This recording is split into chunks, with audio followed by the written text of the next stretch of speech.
You're listening to The Pete Sheppard Show. One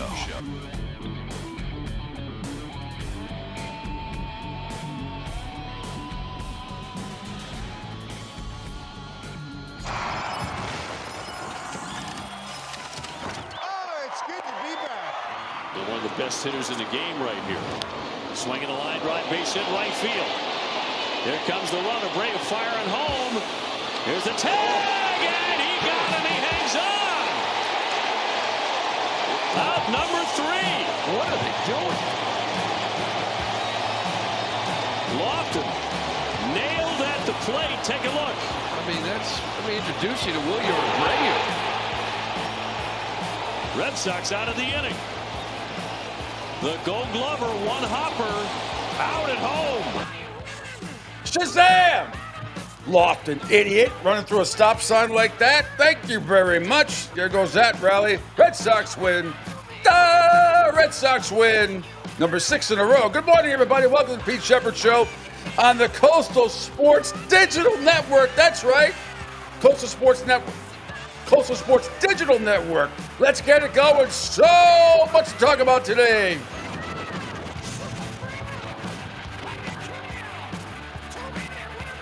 Welcome to the Pete Sheppard Show here on the Coastal Sports Digital Network. Checking us out across the video platform on Twitter, X.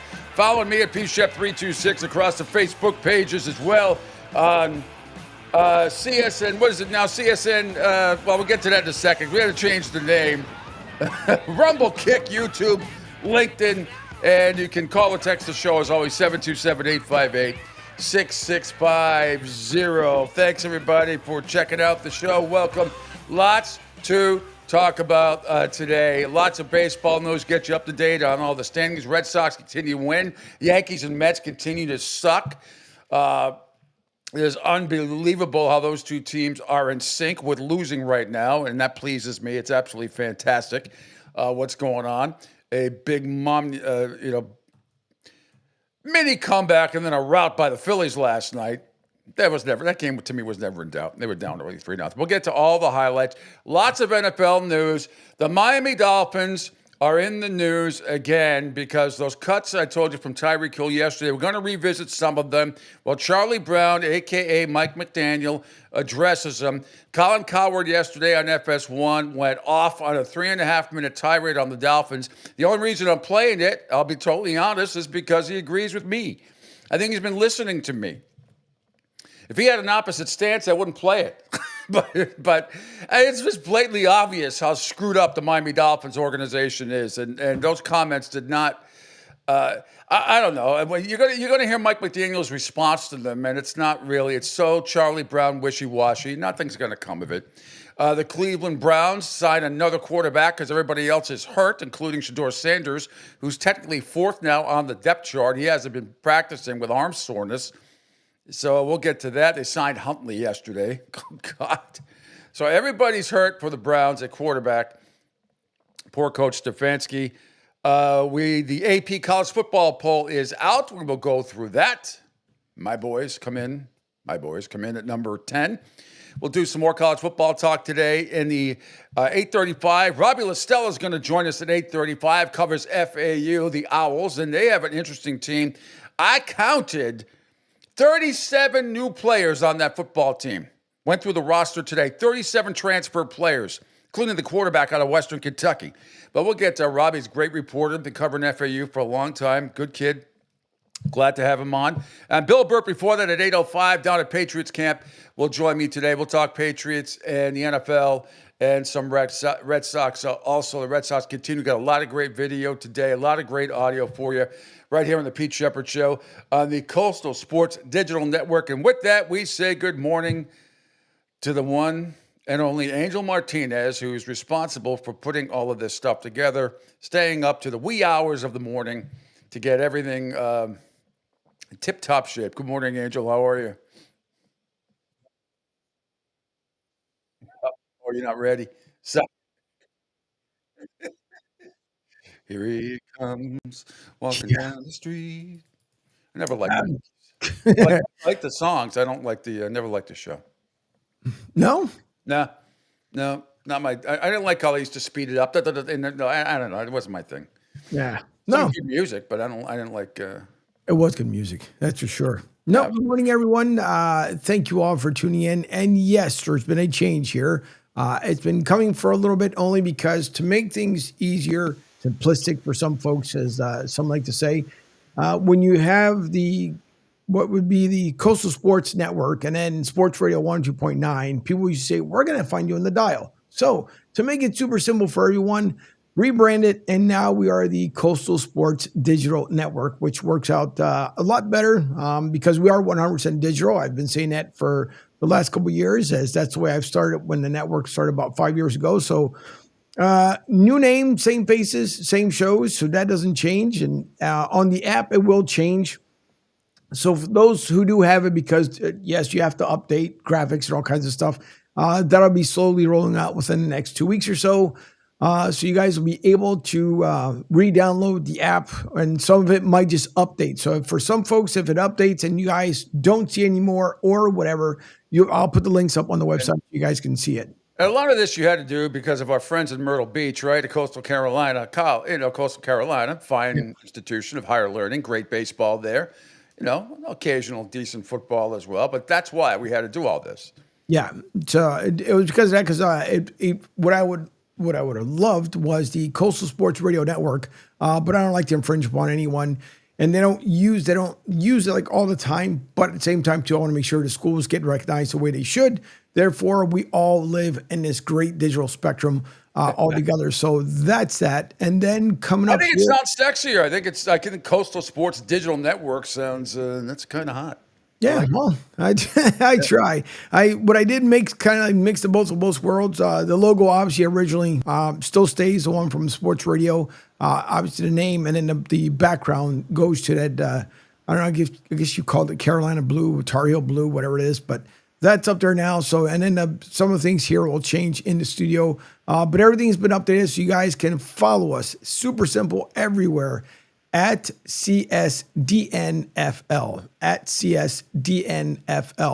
That's Instagram, Twitter, LinkedIn, Facebook, and YouTube, all under the same one, which makes it even easier for me because I am the crazy moron that throws all this stuff together and stays up to the wee hours of night doing so. And then hopefully here in about 2 weeks, maybe 3 weeks at max. The bigger news will end up being that we will be live for those who are on the Odyssey app and have listened to Odyssey stations. That's where we will be part of our new home as well on Odyssey. So that's coming up about 2 to 3 weeks. Once it's ready, I'll let you guys know. So if you guys do happen to listen on the Odyssey app, we will now be there as well. Awesome. I was going through when I was in Dallas, just going on the TV and apps and everything. I was looking at Rumble and Kick, and we had quite a few, those aren't apps I normally would go to, but they're the new and upcoming ones and have been for like a year. But we have some great listeners on those two apps. I went back and looked at it. Pretty cool stuff. Oh, and speaking of new listeners, we do have, and maybe I can bring it up as we're talking. Yeah, Madrid, Spain, hello. We had them last week. We sure did. Australia, hello. Italy, hello. Canada, hello. Mexico, Kazakhstan. I'm not making any of this up. We're heard in 55 countries now and across every single state in the United States, including Alaska. Hello, good morning. Good morning. One of those two in between. Way down, and I wish I don't know, it's so far down give me a second, see if I can see it. In Johannesburg, South Africa. So good morning. Yes. Johannesburg. Good morning. That is our newest one. So thanks to everyone once again who listens in. We do appreciate it. Those who visit the website, we do appreciate it as well. But yeah, Johannesburg, Africa. South Africa. Thank you. Great. Welcome to the program. I don't talk about cricket. Don't talk about soccer usually, although Lionel Messi is hurt, but it's not supposed to be any big deal for FC Miami. But other than that, there's your soccer talk for the day. We are going to focus on MLB. We're going to focus on the NFL and college football. We're less than 4 Sundays. After this weekend, it'll be 3 Sundays away from my Hurricanes and beating up on Notre Dame, hopefully, knock wood, at Hard Rock Stadium. But August 23rd, we're only 18 days away from the start of college football in week 0. Awesome. Spalding or Dylan says, welcome, South Africa. Any races down there? Dylan, any races? He's a big NASCAR and FS1 guy or F1 guy. No, but I have to bring Dylan on too. As far as he wanted to talk about the new, well, it might be over now because of Iowa, but he wanted to come on last week at some point, so I have to bring him on this week so he can give us an update of the new stuff going on here at NASCAR. But I don't know. I'm trying to think. I could have sworn in Africa they did have an F1 race, and it might have been years ago. They okay. He said He said they want F1 in South Africa. Okay. Sorry, I knew I heard something about that, but we get Dylan on tomorrow. What do I get tomorrow? I got Bill Sparrows. I got. I think we might be able to get Dylan on tomorrow. If not, maybe Thursday. Big O's going to come on Thursday at 9:30. That's always fun. Yep, he'll be on, and I think Jerry Thornton on Friday from Barstool Sports. But pretty much today, my guest Robbie LaStella covers FAU. The Elves from beautiful Boca Raton will join me at 8:35, and before that, Bill Burt will join us as well at Patriots Camp, talking about the Red Sox and the Patriots and lots of other stuff. All right, let's begin. Let's start with Major League Baseball. I got a lot of video I need to show you guys today and a lot of audio about the Miami Dolphins. I just can't believe. Of course, this morning on sports on ESPN National Radio, they're leading with the stupid Cleveland Browns. I think this Miami story is really, really interesting, and Cleveland's got just hurt at quarterback. There's really nothing to discuss until everybody gets healthy, or most of them get healthy. There's nothing really to talk about with them. Try to get Mike Petraglia on later this week from Cincinnati. He couldn't join me today, but hopefully tomorrow. So lots of guests in waiting, and always trying to bring you the best guests, most informative from all around the country, sometimes around the world as well. All right, let's begin with the Red Sox. Angel, if I may impose upon you to scroll down about 4 or 5. It's on Nesson, and it is Jaron jumps on 1. It was already 2-0 Red Sox. It was already 2-0 Red Sox, and this is the first inning.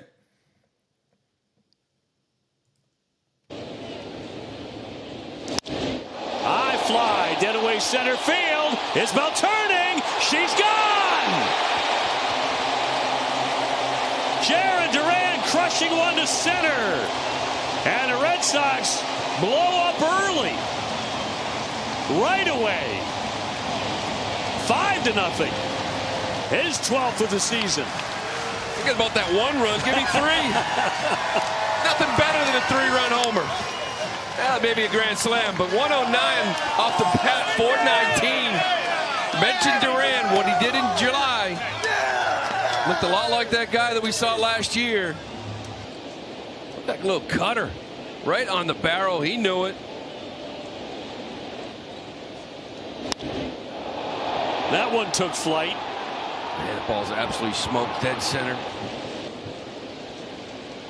The Red Sox are loving this celebration. Didn't love the flight, but the celebration has been golden.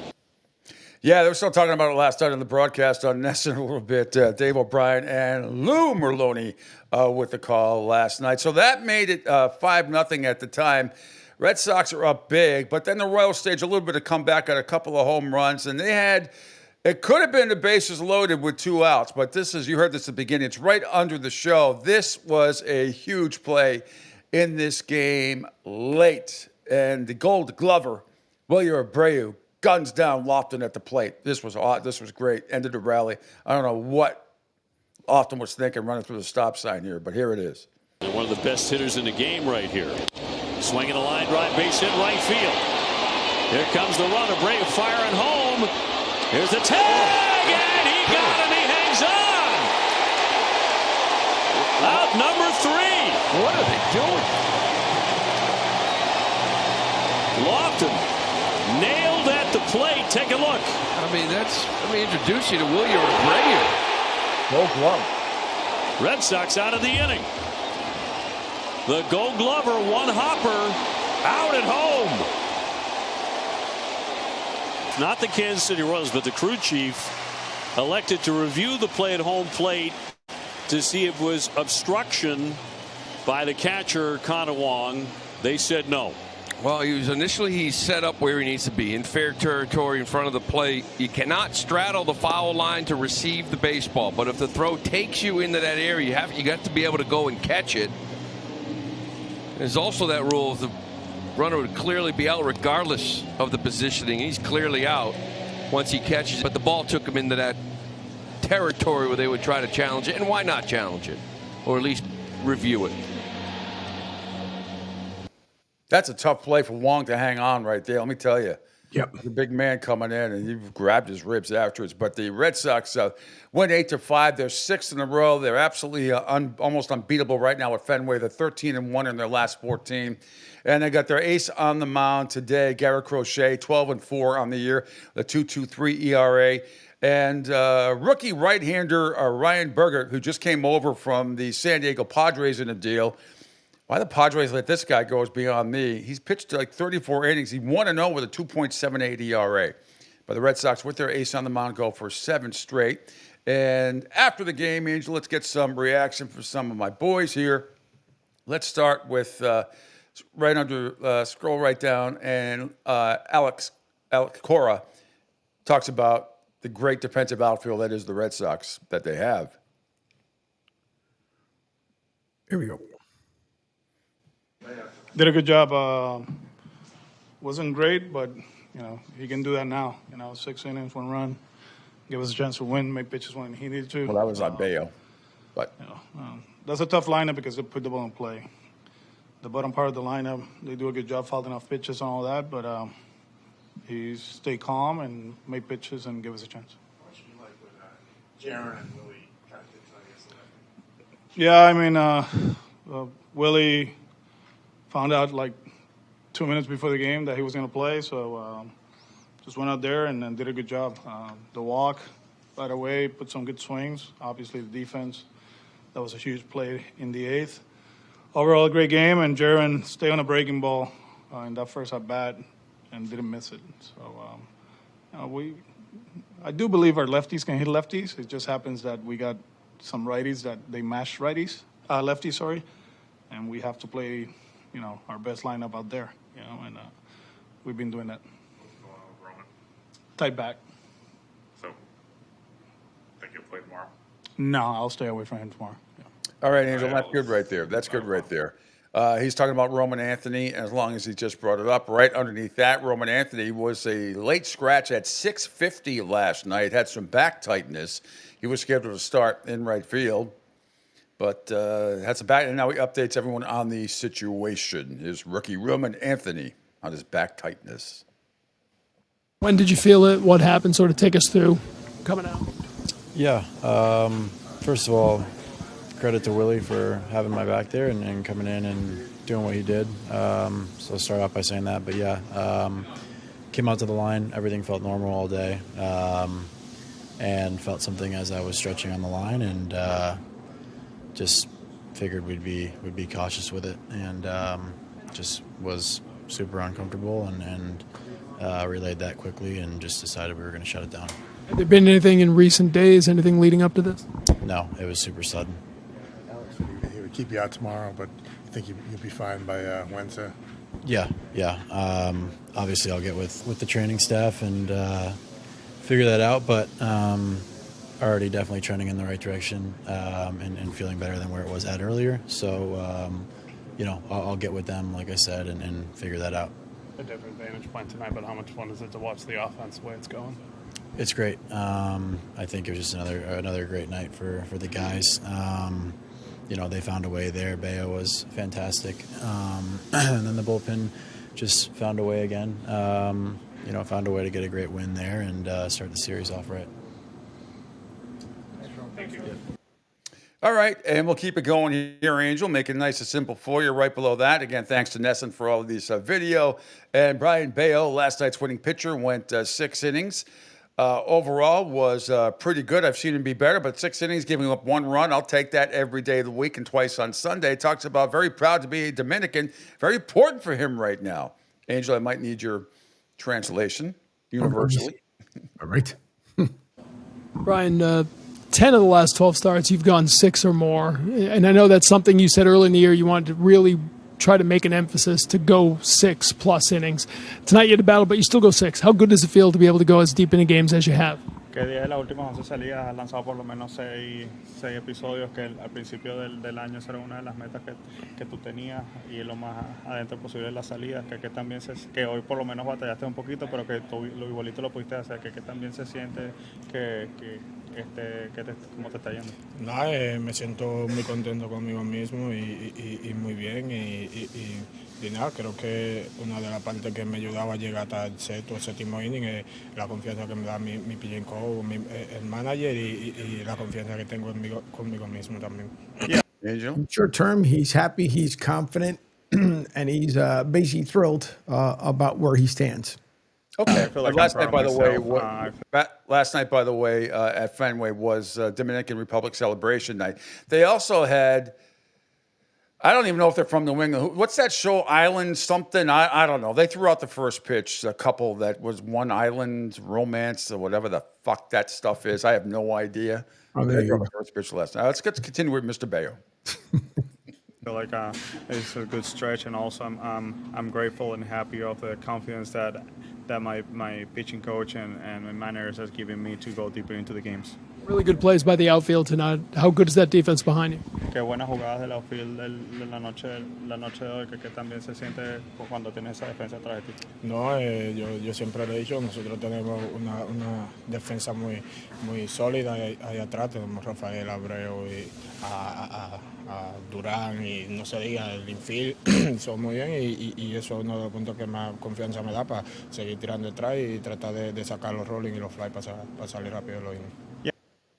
I have, and I lost my first part there, but he said he's fine. He's confident with the defense, what they have there. Obviously, naming the players is just kind of gives them more solid defense, but it gives them more confidence of the team in playing defensively for them.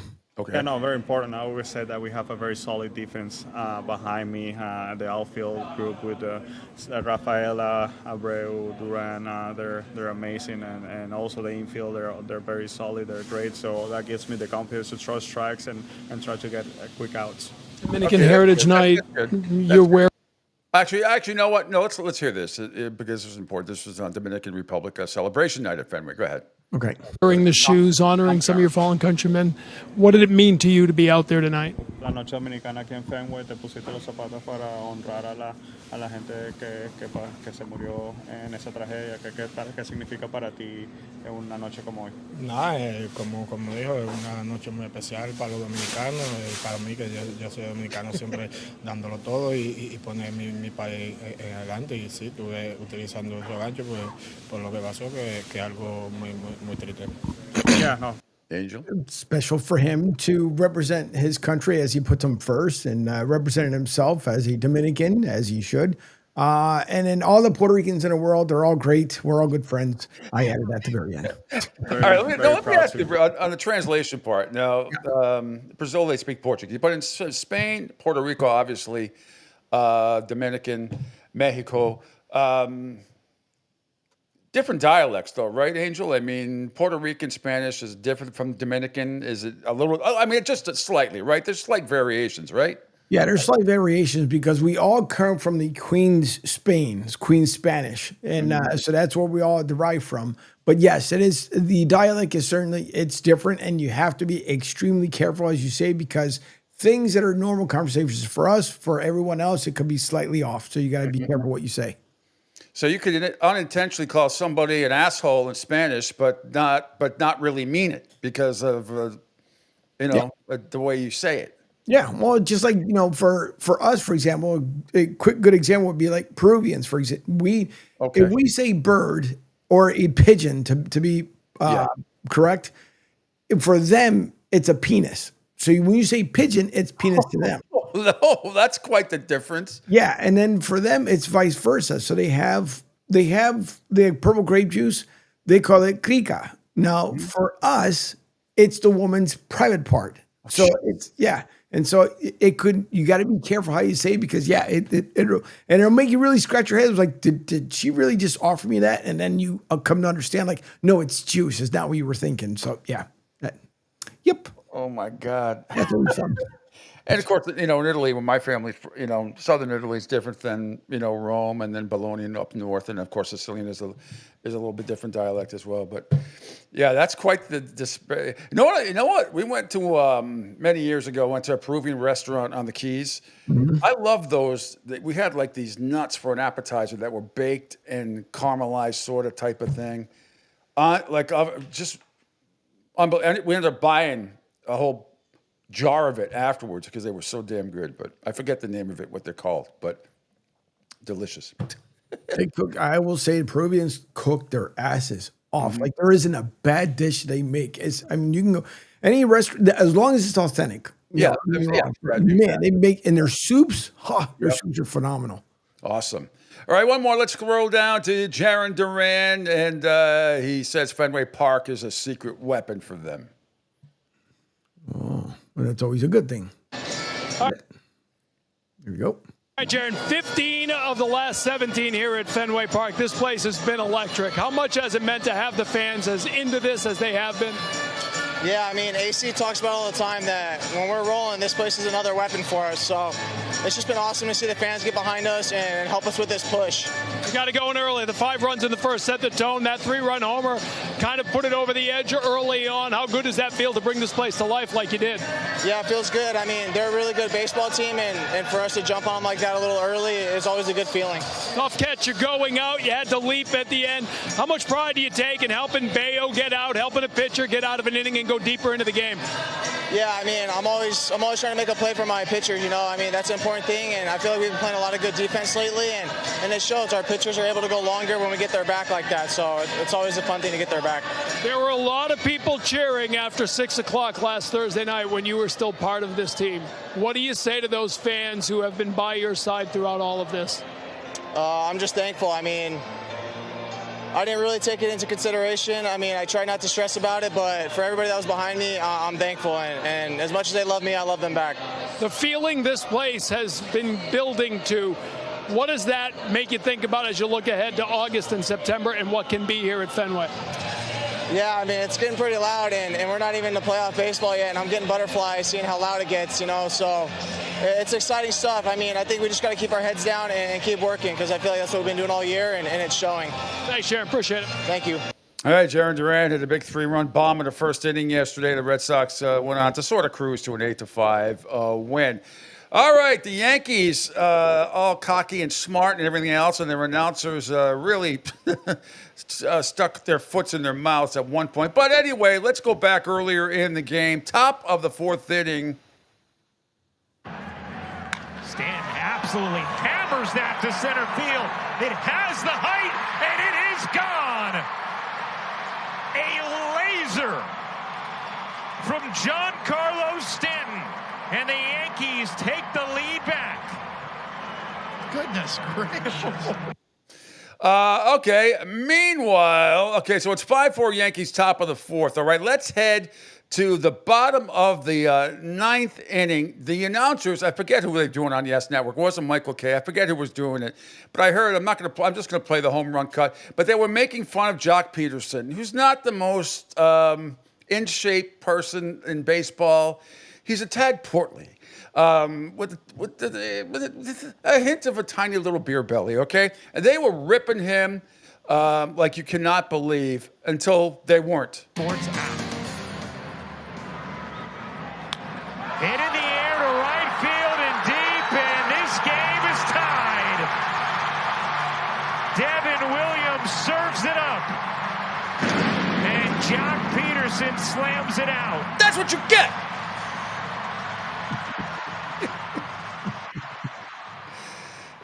Yep. No jokes after that was a bomb. So they go to the 10th inning. It's 5-5.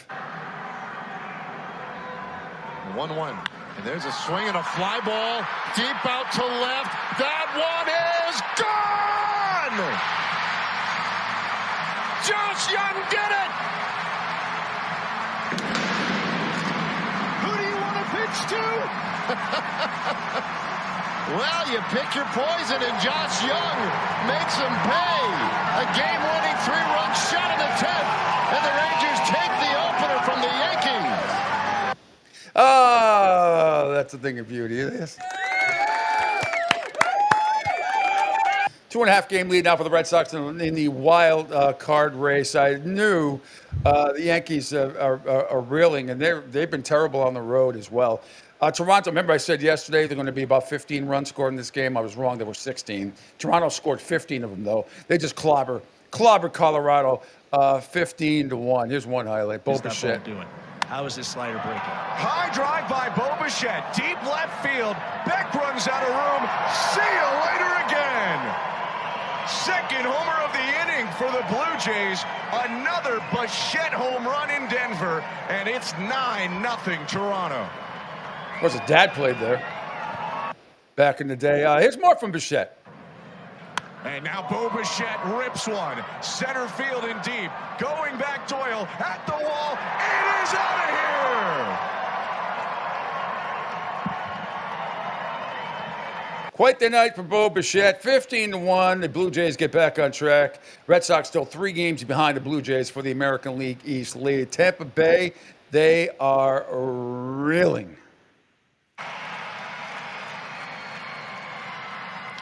There's a fly ball to left, hit pretty well. Out for it is Mangum near the wall. That is gone. Joe Adele into the Angels bullpen. First homer by righty off Hauser this year, and it's 2-1. He got a changeup, inner half and down. Joe Adele says hello to home run number 22. Just like that, the Halos got the lead. It's good to see. That's all they needed. Thanks right there to FanDuel Sports. Angels beat the Tampa Bay Rays by a score of 5-1. National League yesterday in a nail-biter. Cincinnati and the Cubs. Reds trying to hang around for that final wild card spot. Sent to right center. That's down for a hit. Fraley scores. Left on left. T.J. Friedl has the Reds ahead 3-2.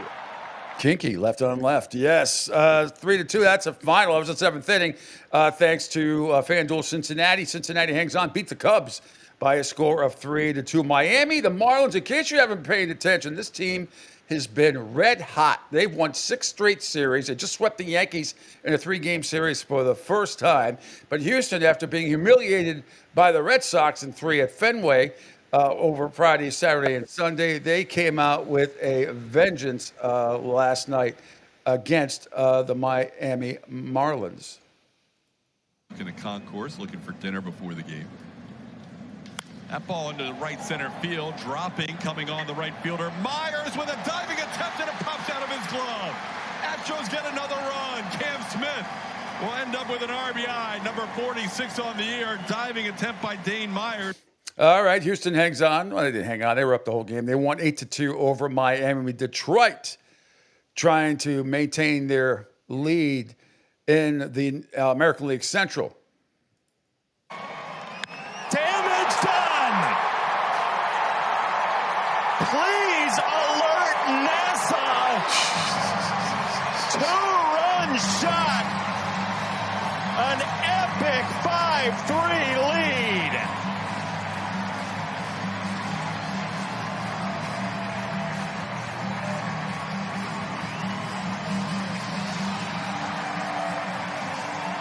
FanDuel Sports Network, they were the call. Yes, Kerry Carpenter with that go-ahead 2-run homer in the bottom of the 6th, and they put Detroit up 5-3. They go on to win 6-3 over the Minnesota Twins. Pittsburgh and San Francisco yesterday as well. Oops. No, I don't want that one. That's not the... Oh, here we go. Pittsburgh. This is how it ended. Thanks to Sportsnet Pitt. Game's tied at 4. Little dribbler right side, breaking for the plate. Sawinski safe. Raise the Jolly Roger. Hey. The Bucks come back. They scored twice in the bottom of the 9th to beat the Giants. They're going to challenge the call at the plate. It didn't work out. Pittsburgh raised the Jolly Roger. Okay. Pittsburgh wins by a score of 5-4 over San Francisco. Angels of Philadelphia Phillies yesterday. Let's head to the bottom of the 1st inning. 1 ball and 1 strike. Out to center field. That's well hit. Going back on it is Carlson. Back toward the wall. Gone! Home run. Bryce Harper is 17th of the year. And the Phillies strike first. They haven't gotten many first-inning runs recently, but they get one right here. It's 1-0.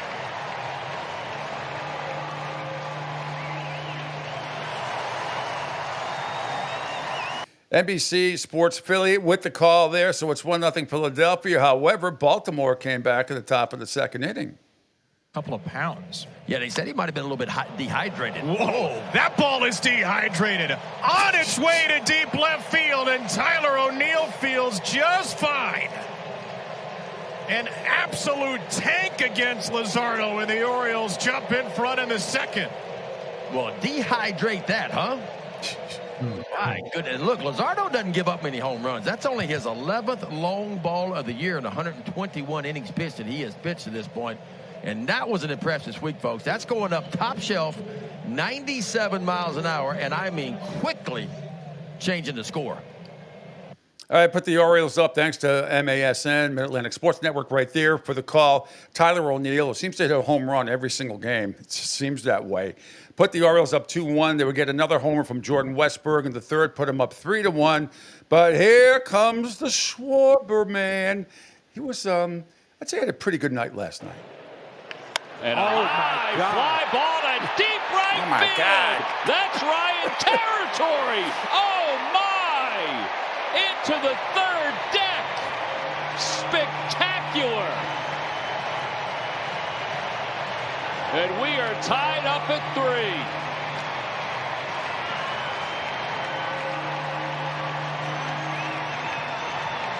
.427 feet. He is absolutely amazing. Thanks to NBC Sports Philly. That's the bottom of the third. Game's tied at 3. Let's head to the bottom of the 6th. And a high fly ball to deep left field. Way back there. And the Phillies have taken the lead.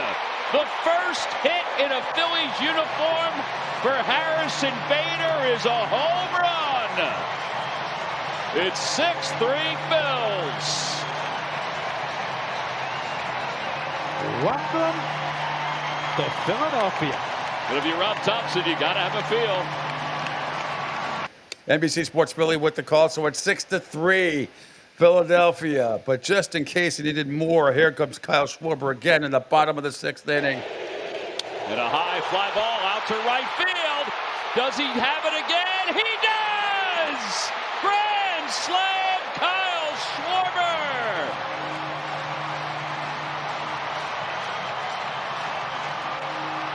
With chance of MVP in the background as he took that swing. He launches his second home run of the night. 6 RBIs. It's 11. Yeah, so that made it 11-3 thanks to NBC Sports Philly. But they weren't done. Angel, just yell, well said. Exactly. Well said. That one's 429. That one's smoked deep to left field. Going back, Hauser. It is gone. Back-to-back, Sosa and Wilson.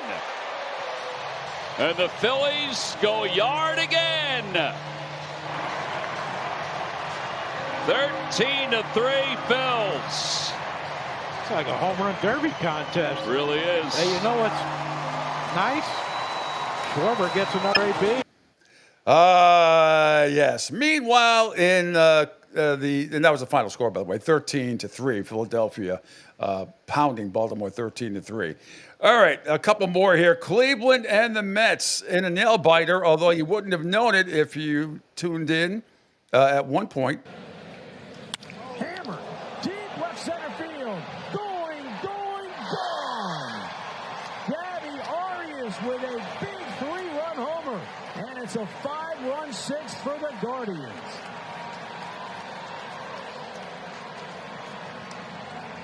Absolutely destroyed by Arias, his 8th home run of the year. And now he's hit in 7 of his last 8 games. Yeah, so that made it a 5-0 Cleveland, but here come the Mets. Here's Alonso, and he hits one in the air to deep left center field. Back toward the wall goes Martinez, and it's out of here. Pete Alonso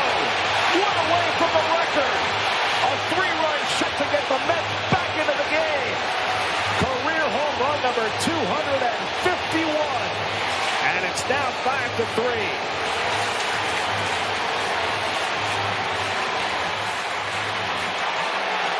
Gary Cohen with the call on SNY, so it's 5-3. That happened in the bottom of the 6th. Let's head to the bottom of the 8th.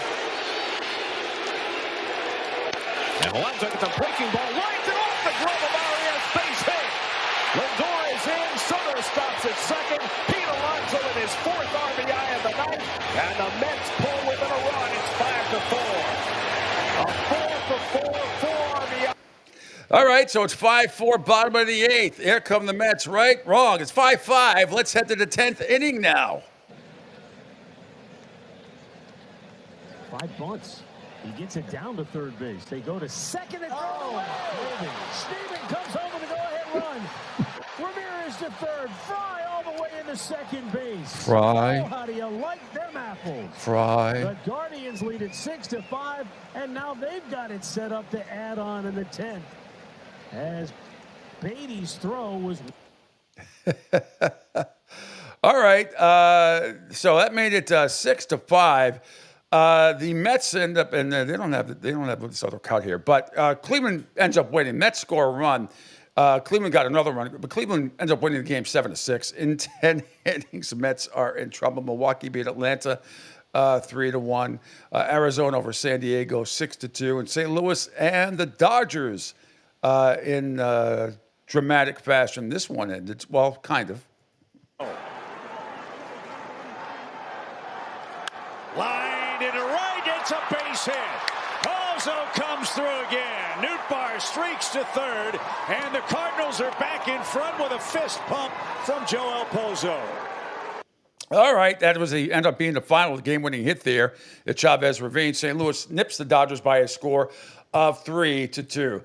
All right, we're going to take a quick break. When we come back, all NFL to the top of the hour, and then Bill Burt will join us. But you got to hear this Miami Dolphins stuff. We're going to go back over a couple of cuts what Tyreek Hill said yesterday, and then we'll show you Charlie Brown's response, a.k.a. Mike McDaniel for the Miami Dolphins. And then we will also play Colin Cowards from FS1.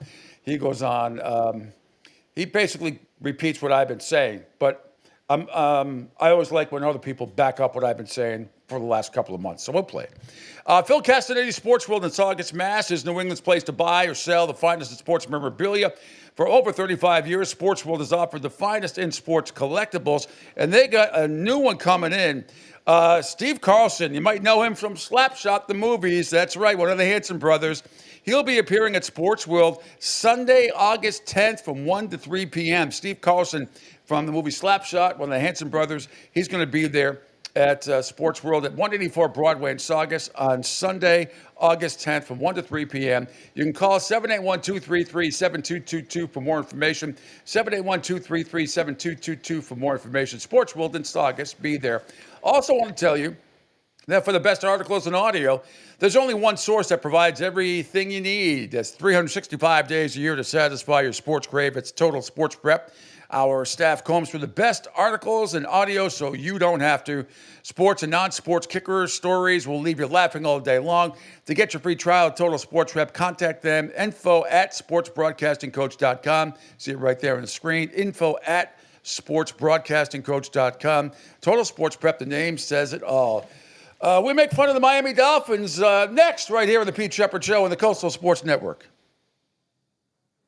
Hi, folks. This is Gerard Moynihan of Moynihan Lumber, and I would like you to know that our company has been selling Anderson windows for over 60 years. See the complete line of Anderson windows at any of our 3 locations in North Reading, Beverly, or in Plastown, New Hampshire, or at MoynihanLumber.com.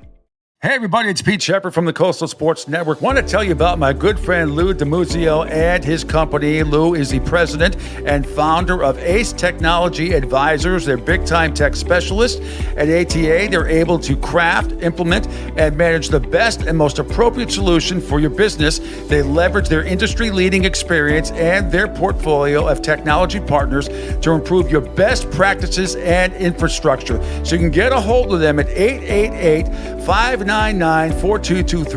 That's 888-599-4223. Check them out on their webpage, www.acetechadvisors.com. That's www.acetechadvisors.com.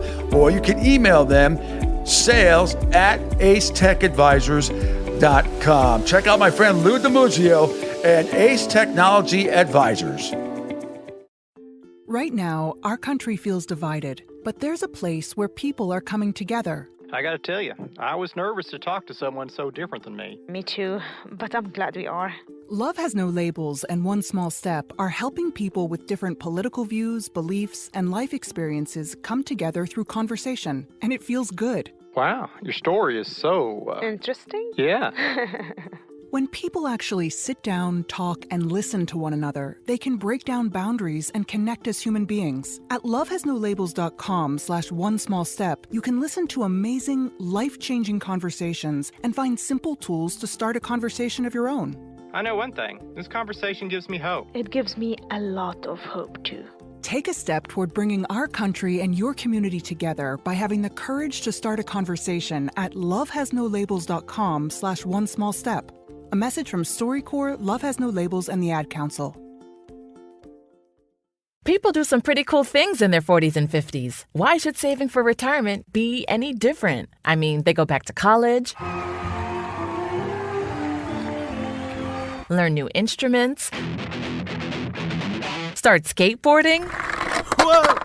Okay, maybe that one's not for everybody, but saving for retirement is. With aceyourretirement.org, you can get on track with your retirement savings no matter your age. Just have a 3-minute chat with Avo, the friendly digital retirement coach from AARP. You'll get personalized recommendations based on your input that are easy to understand and work with your lifestyle. It's quick, easy, and free. Plus, it's sponsored by AARP, so you know they got your back.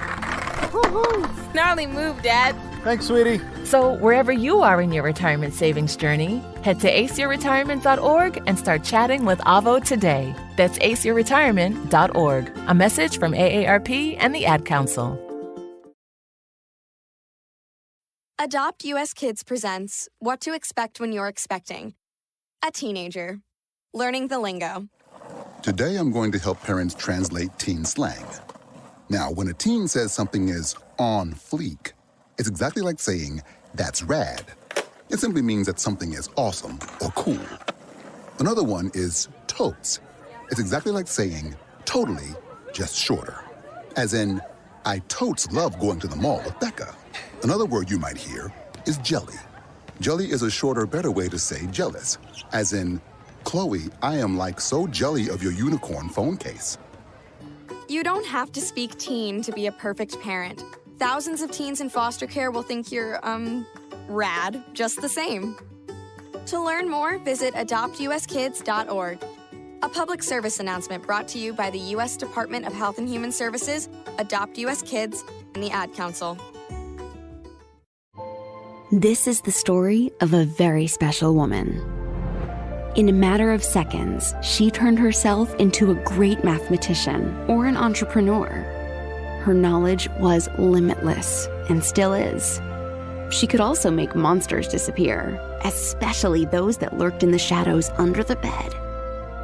Once, this woman put back together a teenage girl's broken heart, which had been shattered in 1,000 pieces, just by giving her a bear hug. She masqueraded as a regular person at work, but as a superhero at home. Everyone knows her as Gabriella. I still call her Mom. Your hero needs you now, and AARP is here to help. Find the care guides you need to help, complete with tips and resources at aarp.org/caregiving. A public service announcement brought to you by AARP and the Ad Council. The Pete Sheppard Show. It's fun for the whole family, if it's dysfunctional.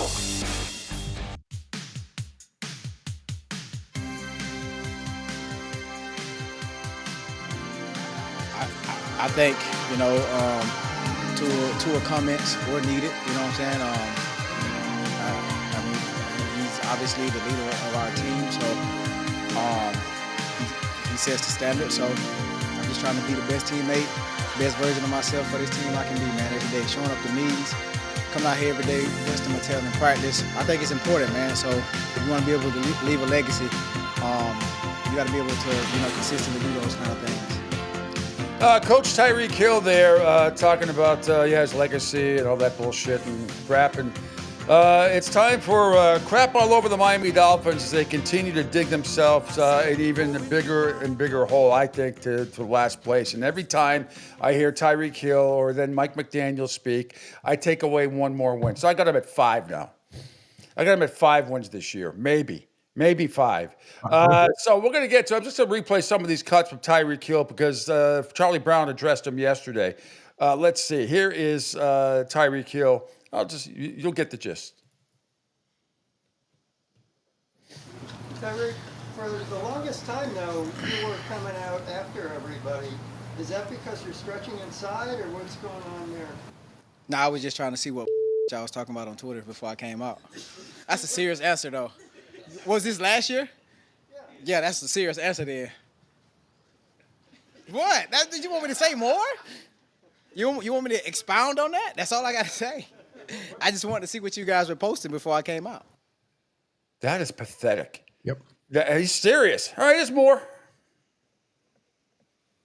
I mean, yeah, man, I think it's very important because football is a team sport. And I think whenever whenever guys, are able to see me come out here and stretch with them,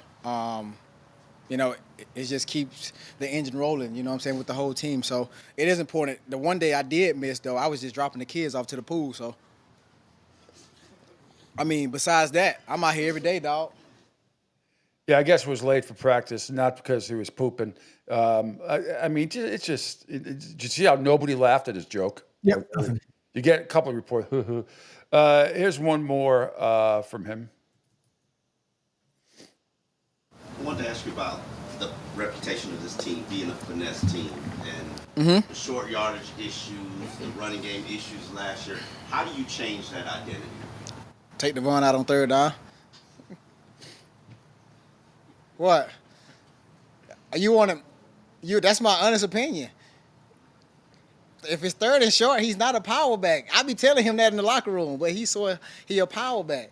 I love Devon though, but if I'm being honest, that's why you got Jalen Wright. That's why you got Ollie Gordon for those kind of situations.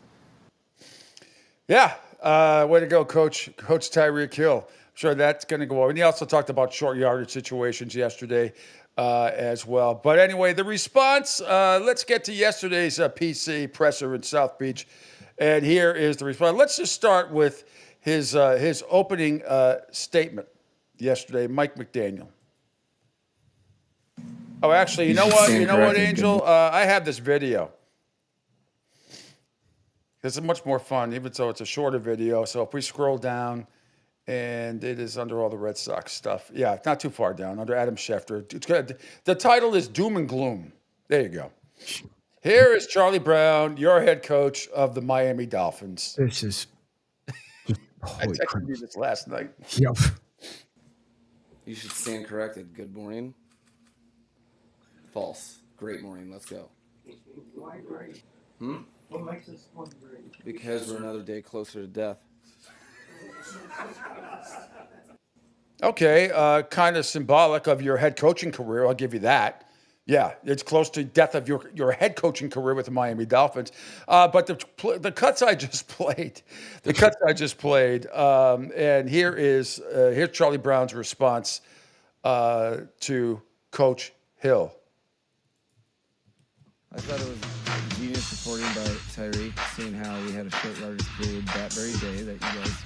Actually, I want to can the music because I want you to hear this so you don't get. I thought it was genius reporting by Tyreek, seeing how we had a short yardage period that very day that you guys were in attendance for, and his suggestion was, I guess, congruent with Coach Stootsville. That's exactly how we repped the backs in that short yardage period that very day. But we thought it was funny that he reported the news that wasn't news on that practice day in that short yardage period that you guys were all there too for.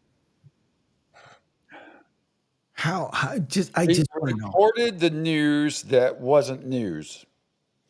How is he still around? All I want to know is, how is he still around? How? Funny you should ask that question, because scroll down right underneath Monsieur Charlie Brown. Colin Cowherd yesterday, and far be it from me, Angel, to play anybody else's cuts that absolutely agree with me, but I find that I must, because, we're about the truth. We're about verdict. That's what truth means, verdict.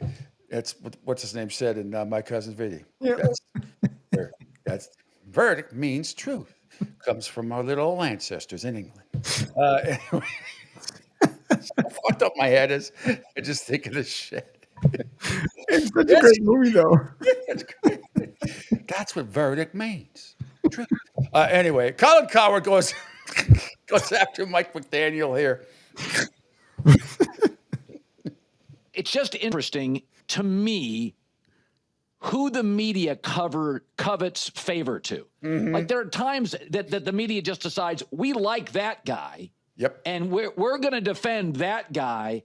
And I've argued that Mike McDaniel in Miami looks like a sports writer.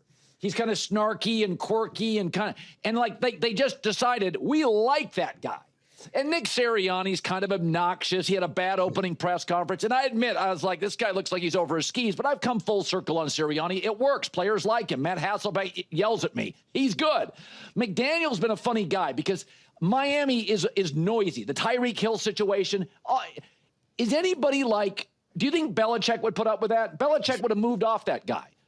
I mean, Andy Reid did move off that guy. Mm-hmm. And yet Mike McDaniel, and this was always my thing, is he a culture builder? Yeah, he's smart. A lot of smart people aren't great football coaches.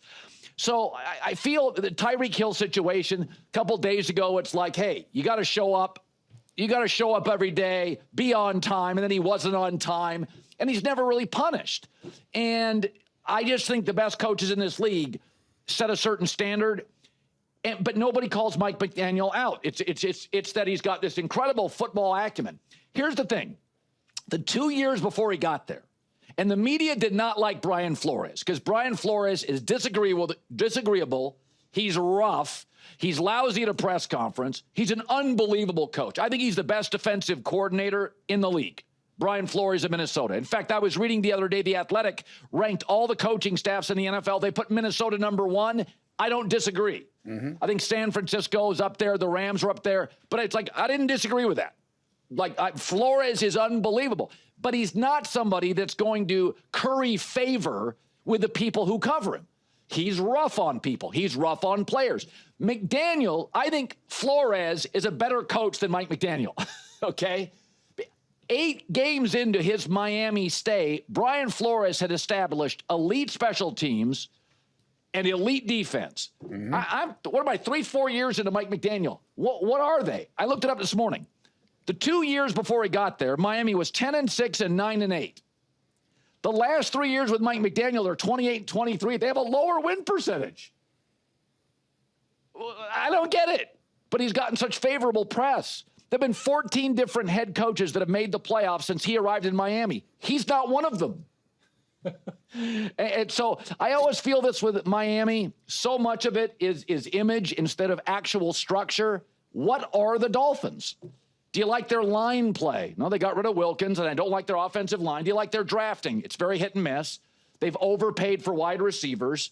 And I've been saying this for years. They're the speedboat of the NFL.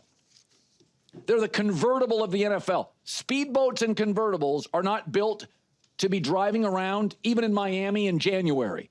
And that's when it matters in the NFL. If you start looking at the AFC in my lifetime, it's been controlled mostly by the Pittsburgh Steelers in bad weather, or Baltimore, New England, Kansas City. Now Buffalo's great again. Baltimore's great again. Can you play outside inclement weather? So Miami is flash and fun, and it looks like Gucci, but closer inspection, it's sus. Good job there. Well, there it is. That sums up the Miami Dolphins right there. Oh, my goodness. What a mess. They are an absolute mess. Meanwhile, the Cleveland Browns are signing quarterback Tyler Huntley. That's because Cleveland is holding a quarterback competition among 4 players: Joe Flacco, Kenny Pickett, Dylan Gabriel, Shadur Sanders.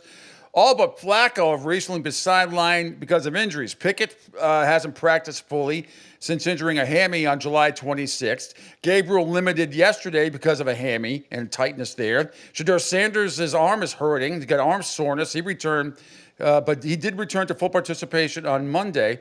And then the Browns are holding joint practices in Charlotte with the Carolina Panthers tomorrow ahead of Cleveland's preseason opener on Friday. Kevin Stefanski said yesterday that the team was still working through its plans for joint practices as well as the preseason opener. Huntley, by the way, is 27, spent training camp with the Browns last year, was one of 4 quarterbacks kept on the initial 53-man roster, was released days after the roster cutdown deadline.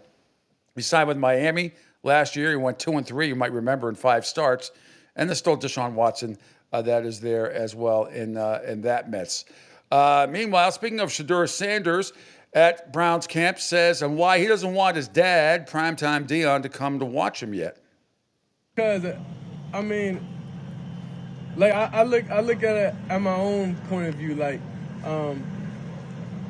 I don't want him coming to see me right now because I want to get to where I want to go then for him to see me. I don't want him to come and see me, get a couple reps and, he's cheering like a good dad. Like, nah, you can't be proud of me right now. I got to get to where I'm going, and I know it's a lot I got to do to get there. So it's kind of like I just want everything that I'm doing is just, like, focus on this time, and I don't want no distractions because we know out of media, we know how everybody would take it and take away from the team just from him being my own dad showing up. So, it's a gift and a curse at the same time. All right, here's more from Shedeur and what we can expect from him in a game-setting environment. This is from ABC5 Cleveland. Which strengths of yours do you think can show up in a game setting that maybe we don't see as much in practice? Have you watched me in college? Well, a little bit of that going on. I'm still the same guy, nothing happened to me. I'm the same guy. If anything, I'm a little bit stronger. Yeah. You see me in college? Yeah, I saw you in college. The way I handle different situations. All right. Yeah, I saw you in college. Yeah, I mean, you had your moments, but you weren't better, not even close to this guy. Cam Ward for Tennessee, on where he gets his confidence. How has that journey basically created this confident leader that sits before us? Even as a rookie, you just take on that persona. I just think the confidence just comes from what I do just outside the building. Just whether it's being with my teammates, doing team bonding stuff, or watching film by myself. Then also just watching film with the coaches, what they see, what I need them to see from my point of view. And I just think a lot of it just comes from just seeing football, how the game has changed from the early 2000s to now, being with different type of offensive coordinators throughout my high school and college journey. And I just believe in just doing the little things. The little things lead to bigger things, and it's helped me this far. So, I'm going to keep on doing it. As you go through this process, there's got to be an aspect of it of finding out what I've done before, how much it works, and then how much, maybe I need to alter this a little bit, all those things. I'm sure each practice session has just got to be like the greatest learning time. It is. And an opportunity to try things as well. It is. Each practice, every time I step out here, I know I'm starting to learn with what I can get away and when I can get away with it. I think the biggest thing is when I need to get away with it, and that's something that Coach Callahan, has harped on me, just being disciplined and being patient the whole time. So, I'm excited for my first year. I think with the pieces, that I have on offense, the pieces we have on defense, we can be, a better team this year than what we were last year. And so, I'm ready to take on the challenge. No doubt. He's going to be, I think, an excellent football player. All right, let's head to Philly camp, right? Let's do with the Eagles. A.J. Brown discussed the daily grind to try and repeat as a Super Bowl champion. How does it feel now, like kind of settling in and getting hungry, trying to go get number 2? The process is still the same. I think I am very blessed and fortunate to achieve and to win the Super Bowl as a team, but the process of the daily grind stays the same. And so once you kind of look at it through that lens, you just got to go back to work. All that stuff is over with. I like to say, the Lombardi, she's not loyal. She's not loyal. So we got to go. We got to do it. We got to do it again. Try to win her over again. All right, I'll get text here, which only means. Okay. It's going to be a couple minutes late. Bill, he was at the Red Sox last night. That's okay. No. Let me just type something back to him so he knows. Cool. Sure. It's what we do while we're on air. All right, let's stick around in the NFC. What'd you think of your boy AJ Brown right there? Dead on. Yeah, he is. He's dead on. And that's why I like what he had to say as well, because I know a lot of people still want to be like, oh, let's go back to last year. I'm not worried about him and Jalen from last year. That stuff is gone. I was more worried about the year prior than I was about last year. The only thing I worry about this season is that all I want is for the Eagles to have a healthy regular season. I'm not talking playoffs, not repeating Super Bowl champions, just a healthy regular season. I think we all wish that. Let's stick in the NFC East. This Jaden Daniels on what he's looking to improve upon this year with OC Cliff Kingsbury. I mean, that was only my first year, so there's so much I still have to learn as far as situational football, learning the offense even more. So that's something that we attacked hard this offseason. How much do you get to contribute? Can you say, hey, I don't really like that concept? Yeah, for sure. Yeah, I was doing that. Hear about your input. Yeah, I was doing. I mean, me and Cliff have a relationship where it's like I would tell him, like, as I got more comfortable throughout the year, I tell him like I don't really like this concept, or I like this, or I think this might be good. And Cliff has no ego, so that makes that relationship pretty good. Building it together, for sure. All right, Pat Kerwin, Jim Miller too on the Sirius XM NFL network. So. They do a great job. Let's head to Baltimore. John Harbaugh on revolutionizing this awesome Ravens offense. We talked about, we talked in 2019 about a revolution, about revolutionizing offense in this league. And I think you'd have to say, anybody that was fair would have to say, yeah, it's probably true. They probably have. They've probably done some things that were never done before. Yeah. And even statistically last year, but we still haven't won a Super Bowl. We still haven't gotten it done some critical moments like we want to at the end, but we have to build it up from the ground up. You just don't go to the end and say, okay, here we are in that moment again. We got to build the foundation back under it. We've improved some scheme things. We've improved the way we operate. Now we've got to get good at doing it on the field, play in, play out, where it just becomes second nature. So in the biggest moments, those good things show up.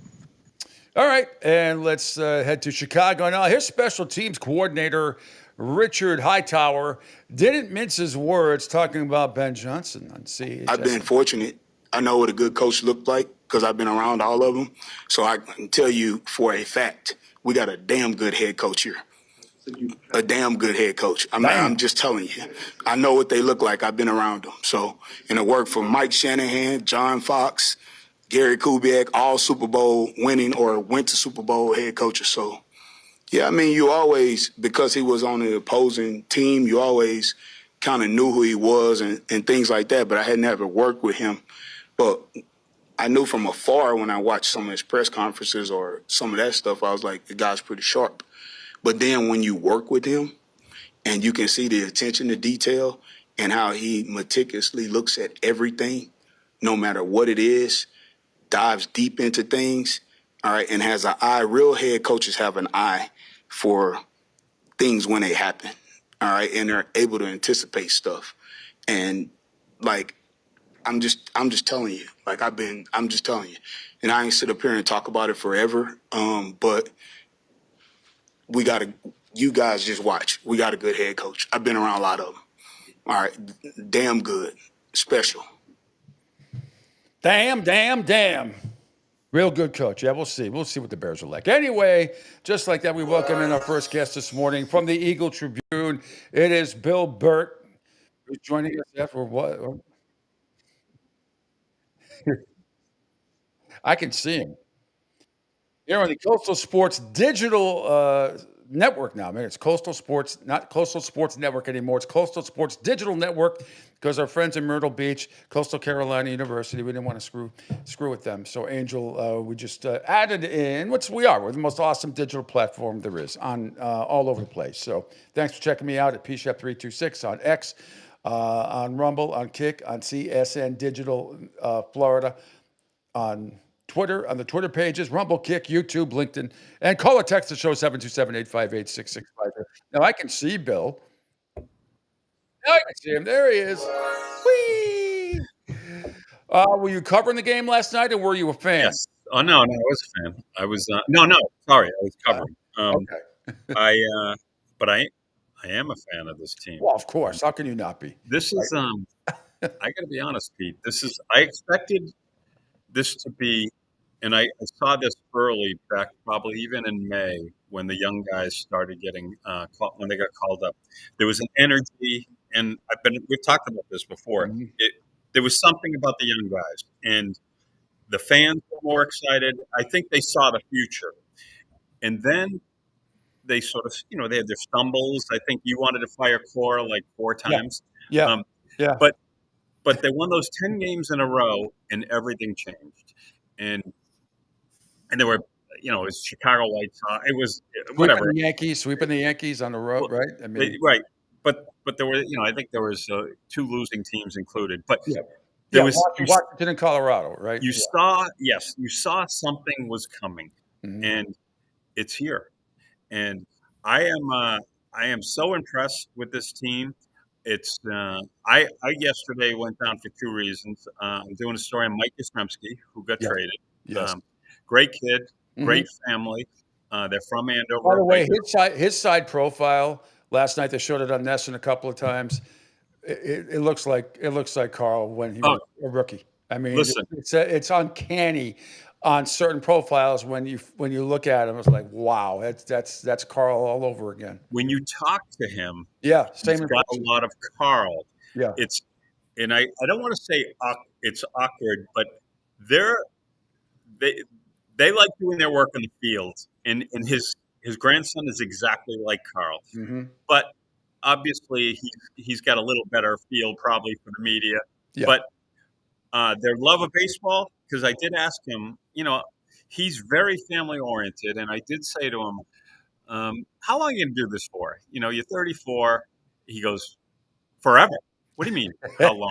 He was almost mad. I asked him the question, and that's Carl. That's Carl. Yeah. And I will say Mike Yastrzemski's devotion to his family, which he gets a lot of credit, the Andover, the Wesson family, that's the in-laws.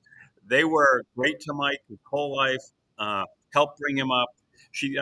His mom's got like 5 sisters. That's what he grew up with.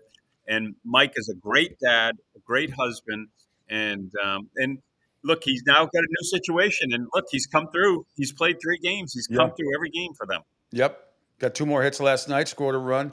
The Red Sox getting it going in the first inning again, just unbelievable. I thought Bayo was pretty good. We've seen him better, but pretty good. Something about Bayo I was noticing last night. He's got, and I'm not comparing him to what I'm about to say, but I'm saying he's got a residue of Pedro in him that I like. There's a little nasty in him sometimes where he's like, "Oh, fuck you! Watch this, take that." I kind of like that about him. Now I agree with what you're saying. I saw this in the minors. In fact, I saw him pitch. I saw 3 or 4 starts in the minors. He's got a little electricity about him. Yeah. The only thing is his ball doesn't explode like Pedro's ball exploded, and he doesn't have the cheat. But he pitches, and he's around the strike zone, and that's the issue. That's why he's improved. He's not in the middle of the strike zone. He's on the outliers of the strike zone. And I didn't expect this, to be honest with you. He had his struggles earlier this year. He had his struggles last year. But he's become a number 2. And that's what I wanted during the All-Star break. In fact, during the trade deadline, I think with a lot of people, this team needs a number 2, like a legitimate ace on every other staff, but he's a number 2 to Crochet. Well, if he's not, Giolito's right there too. The way he's been pitching the last 10, they're both right there. So I agree. That's a good problem to have. They basically have 3. Crochet's going today, and 2 other really good starters right now that are peaking at the right time. And then if Walker Buehler continues to do what he's doing, the number 5 starter, that's going to be hit or miss. I don't care. Well, Dustin May. Yeah, he is, but I don't expect a lot out of him. I just don't. I'll be honest with you. He's got great stuff, Pete. His issue has been injuries and consistency. But when they talk about stuff, it's a scary word. It usually means the guy's not good because he's got great stuff. Why isn't he great? Because Pedro had great stuff. Yeah. Clemens had great stuff. So that's a big start, because if he's good, they're gonna maybe win the division, and we're gonna see that on Wednesday. Bueller's the one I'm sort of shaking my head at, because I think he's trying to be Walker Bueller of old, and he's not that guy anymore. No. But he's got to be a 5-6 inning He's guy. got to become a finesse guy. He's got to become more of a finesse guy, almost like oh God, why is it? Look, you want to go way back? Frank Tanana. I was just going to say Frank Tanana, and also what's his name? When Jack Morris went to the Twins at the end, he wasn't the Detroit Tigers pitcher. He was really good for the Twins. Got him won the World Series with. Who could forget? What was it 10 innings he pitched that night in the World Series? Right. Unbelievable. 10 innings. He went 10 innings, game 7, and he beat Smoltz. They both pitched the entire game. That's old school baseball. Oh, that's Scott Langston, fantastic. another guy. Scott Langston threw a lefty who threw at 97, ends up his career throwing at 88. But he learned because he had a couple ahead of Tommy John injury. So I agree, Pete. But Walker Bueller, I would also consider moving him potentially to the bullpen. Remember, he closed out the World Series last year against the Yankees for the Dodgers. I'm just saying I would consider it. I know he's probably, he's making $20 million. The money doesn't matter anymore. Let's just, the Red Sox, in my opinion, just have to focus on winning games. Dustin May, Wednesday. So tonight is Crochet. Dustin May, Wednesday. I don't see any end in sight in the winning. I just don't see it. I'm not saying they're not going to go through a couple of bumps here, but look, what they did to Houston, going against Houston's best two pitches, he hasn't lost since, May 15 and got, basically slammed. I'm impressed with this team. I'm impressed with Cora. You got to give him credit, Pete. Yes, you do. I already have. I mean, you have to. I mean, it'd be foolish not to. I was talking to Sean McAdam yesterday about this. I'm like, the thing that impresses me about Cora, and really this team, and I brought this up to Sean, I was like, normally, I mean, even back in the Francona days, guys wanted to bat consistently in certain spots. This team, Roman Anthony doesn't bitch and moan if he's first, second, third, or fourth. Duran doesn't bitch and moan. None of these guys care where they are in the lineup. They just want to be in the lineup, and you don't hear any squawking about, I need to be a number 2. I need to be in a 5. You don't hear any of that. Same thing with Trevor Story. Well, I think I think you have to credit the manager with that kind of stuff. Well, Pete, in the past, we've seen that explode, not just with the Red Sox, but with some of these other divas. So next year's that's where they're going to settle the outfield. So there's too many outfielders. They'll take care of that next year. So probably Abreu might be the odd man out. It looks like Duran's here for the long haul. So it's probably going to be someone like Abreu who will get you a very good starting pitcher. And if you throw some more in, you'll get an elite starting pitcher. And then I think you're talking the Red Sox are a team, because this lineup is a 5-year lineup. 5 years. This is like, then you plug in a couple of spots. Obviously, Bregman, and I cannot tell you how impressed I am with Bregman. I'm there for batting practice, and Pete,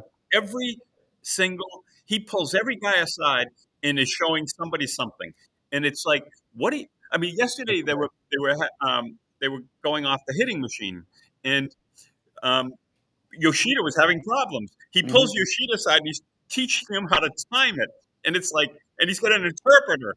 Like, why would he even care? But he does. And it's not just the young guys. And I wrote the story a week ago, Pete. I don't know if I was on after Chapman. Same thing. Chapman's got this sort of aura of being aloof. It's the opposite. He is a great teammate. A guy blows a game. He goes and talks to him. They look at video together. He shows them what he can do. It's the leadership on this team. And I went yesterday for Yastrzemski, and I'm doing something on Trevor Story. Quietly, having a very good, consistent year since June 1st. He's been, I think, the best hitter in baseball when you take OPS. So, and we don't even talk about his defense, which has been extremely good, which is what he came here for. So, the Marcelo Meyer issue, that's an issue for down the road. This team right now, I got to give them credit, is as presently constituted, going to make a run. I'm not quite sure they're going to be able to do this. And so the one thing, and if you have my guy Lou Maloney, we talk about it a lot. Yep. Veterans, you need veterans in August and September, and are the young guys going to get tired a little bit? I don't know. I don't think Roman Anthony and Sedane Raphael are. So I just like where this team's headed, Pete. I like where it's headed. Absolutely. We're going to move on to the Patriots in a minute here. I know this time of year, you and I both follow Little League baseball and Little League softball to a degree. I watched Braintree American. I think it was Braintree American yesterday. Beat up on Vermont. Which turns home team. That's a good baseball team. That's a good baseball team, and the people on ESPN thinks that they're gonna win in New England. Absolutely.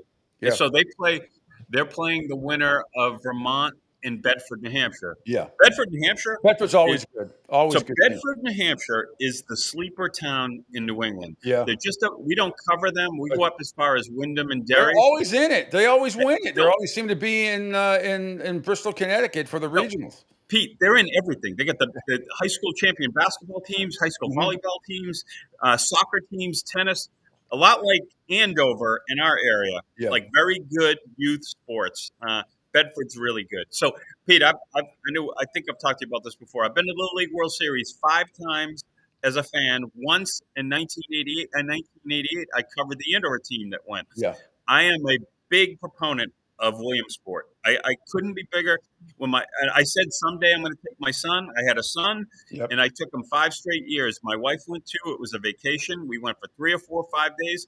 It was the best vacation. One of the best vacations we ever took was going to Williamsport. So listen, Braintree's got these 2 stud pitchers, which is what you need.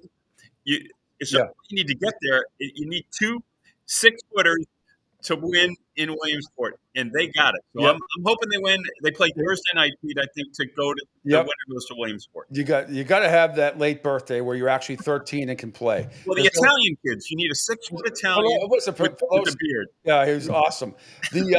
But down here in Florida, that Lakeview, oh my God, they're right outside. They're in it. The Little League baseball and softball, fucking unbelievable. Yeah. They win everything. Well, 10, 10-year-old, they win 11-year-old, 12-year-old. They win everything. They're always.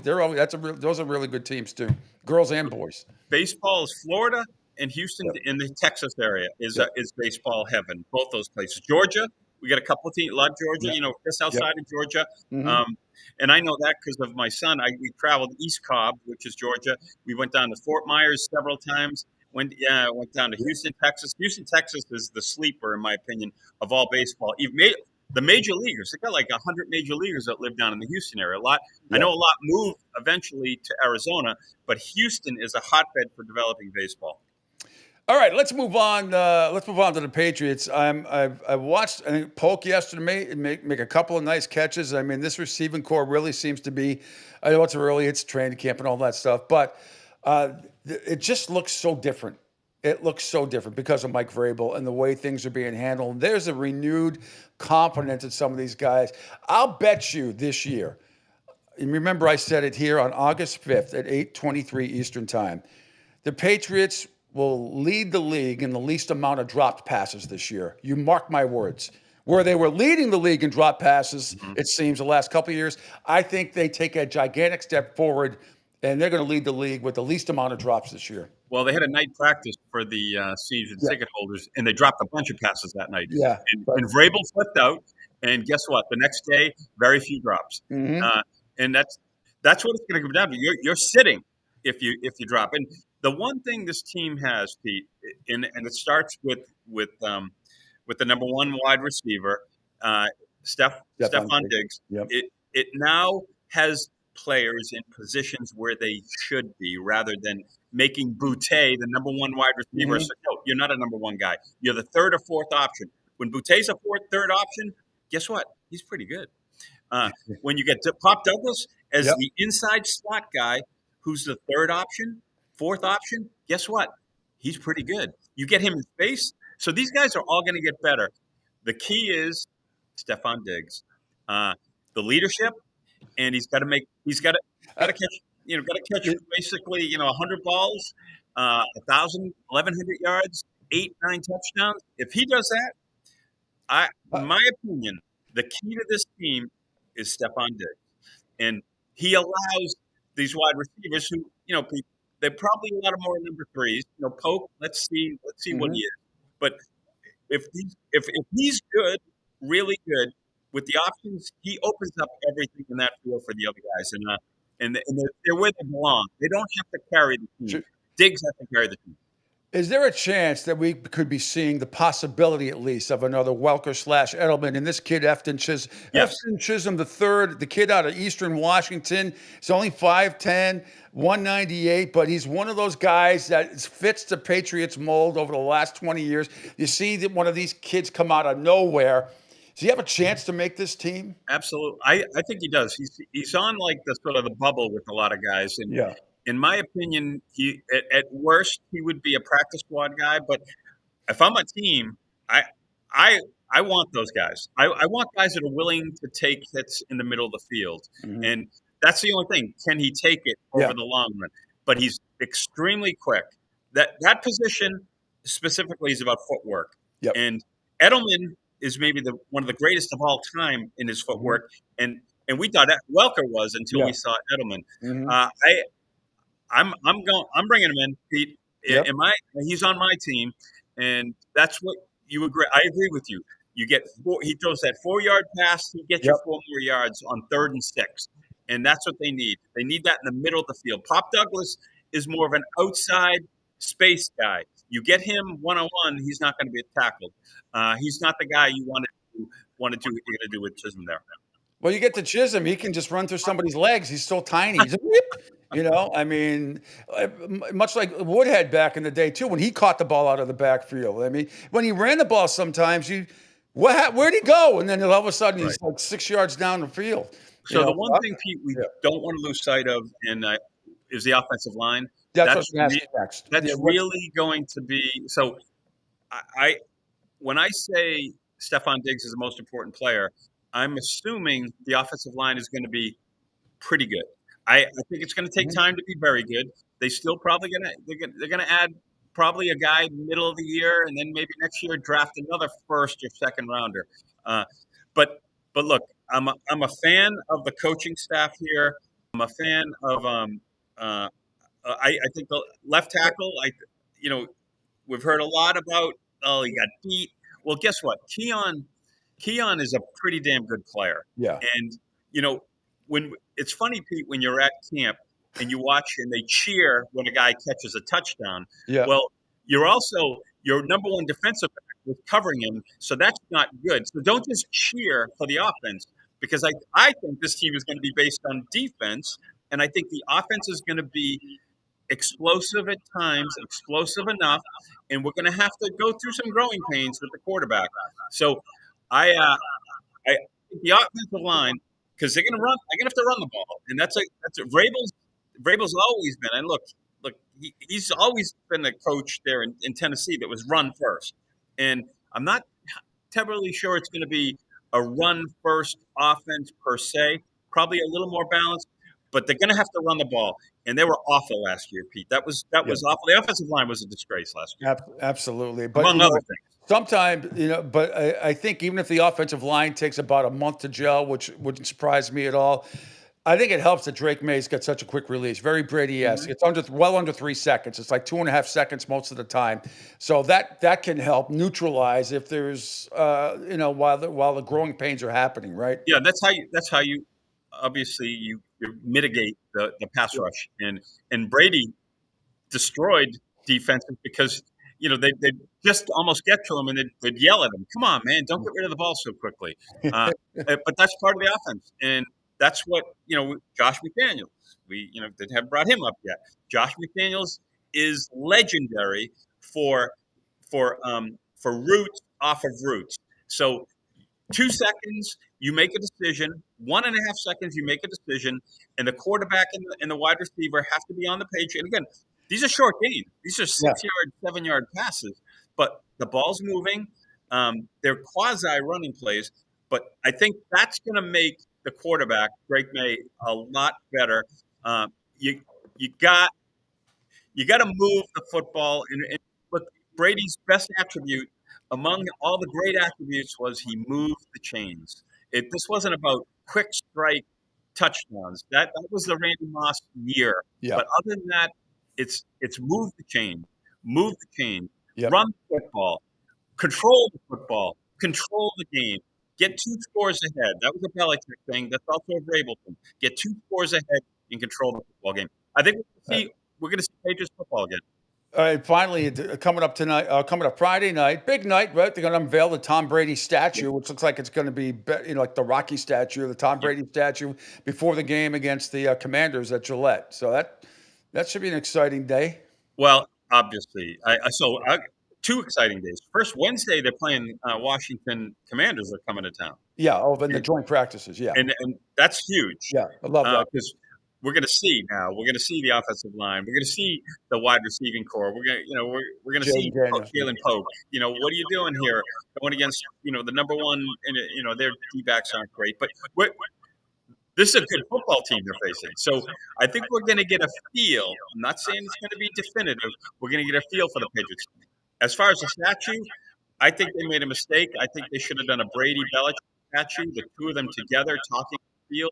I think this, if you ask me, those are the two that define this franchise. It was the two of them. But maybe, I guess we're going to have to do a Belichick statue. Maybe well, as soon as Bill gets into the Patriot Hall of Fame, maybe they'll do it then. Yeah, I don't know. But yeah, right. It'll happen. It'll happen. Look, Parcells got in, Pete, and I mean that was a lot of work getting him in. And I look, Tom Brady's the greatest. He's the greatest, the mentally toughest athlete, maybe outside of Michael Jordan. And that's saying something because Jordan's the all-time great. So I'm looking forward to it. I'm going to get down Friday night to it. All right, the Yankees suck. Where is Max Burt? Why is he not in the lineup? Hey. I'm not going to rip the Yankees. I don't know if Cashman's listening. They're struggling, Pete, and it's not only struggling. It's the mental mistakes, which there's no excuses for. So You should have heard the announcers last night ripping Jacoby because he's got, he's a little portly at the plate, for Texas. He has a little beer gut and all that stuff. And then he fucking launches. They were ripping him to pieces, and then he launches one, and then of course what happened, and they lose the game. But listen. The Yankees lost Garrett Cole, and they and Aaron Judge is out. Coming back tomorrow. He's coming back. They are a different team without Aaron Judge. I mean, Aaron Judge is the best player in baseball, outside of Ohtani, who offers a whole different thing. But they're in trouble, and I don't know if anyone, even the son of a Boston, media guy could even help fix. But why not? I'd welcome it. And how's Max doing? He's doing great. Yeah. Playing well. I ran into a couple of guys. There's Jonathan India, who plays for Kansas City. They played together down the Cape, and I chatted with him yesterday. Nice, great guy. His locker is right next to Mike Yastrzemski's. Listen, I'm interested in this in more ways than one, and I enjoy it. I understand how the system is made. It's not pretty. It's very difficult. But I'm not going to complain about it. I had Sean McAdam on yesterday. I asked him about Aaron Boone. Is he hanging by the proverbial thread? He said he didn't think so because this Steinbrenner, Hal does not George, and he doesn't think that's going to happen. Yeah. However, I mean, maybe they wait till Judge comes back. But if this sort of continues, man, boy oh boy, I mean they're fading fast here. You can't get swept by Florida. Can't. Well, Miami's been playing. They won 6. No, they've been playing good, but you can't get swept. Yeah. And look, their ace went yesterday. Yankees ace goes yesterday, and Fried, who's a stud. I love him, but he struggled a little bit. And they're not making the plays in the field either. They're not running bases well. They're not getting the clutch hits. They're honestly the opposite of what's happening with the Red Sox. Exactly. The Red Sox are a team. Yeah. They're a team, and the Yankees right now don't feel like one. They're playing like the Red Sox were in April and part of May. Billy, you're the best, man. Thanks so much. Always look forward to it. Have fun Friday. Take some pictures. We post some stuff. You got a busy week. My God. What time's the Brady ceremony on Friday night? It's a couple hours before the game. Oh, good. 3 hours before the game. So that's it.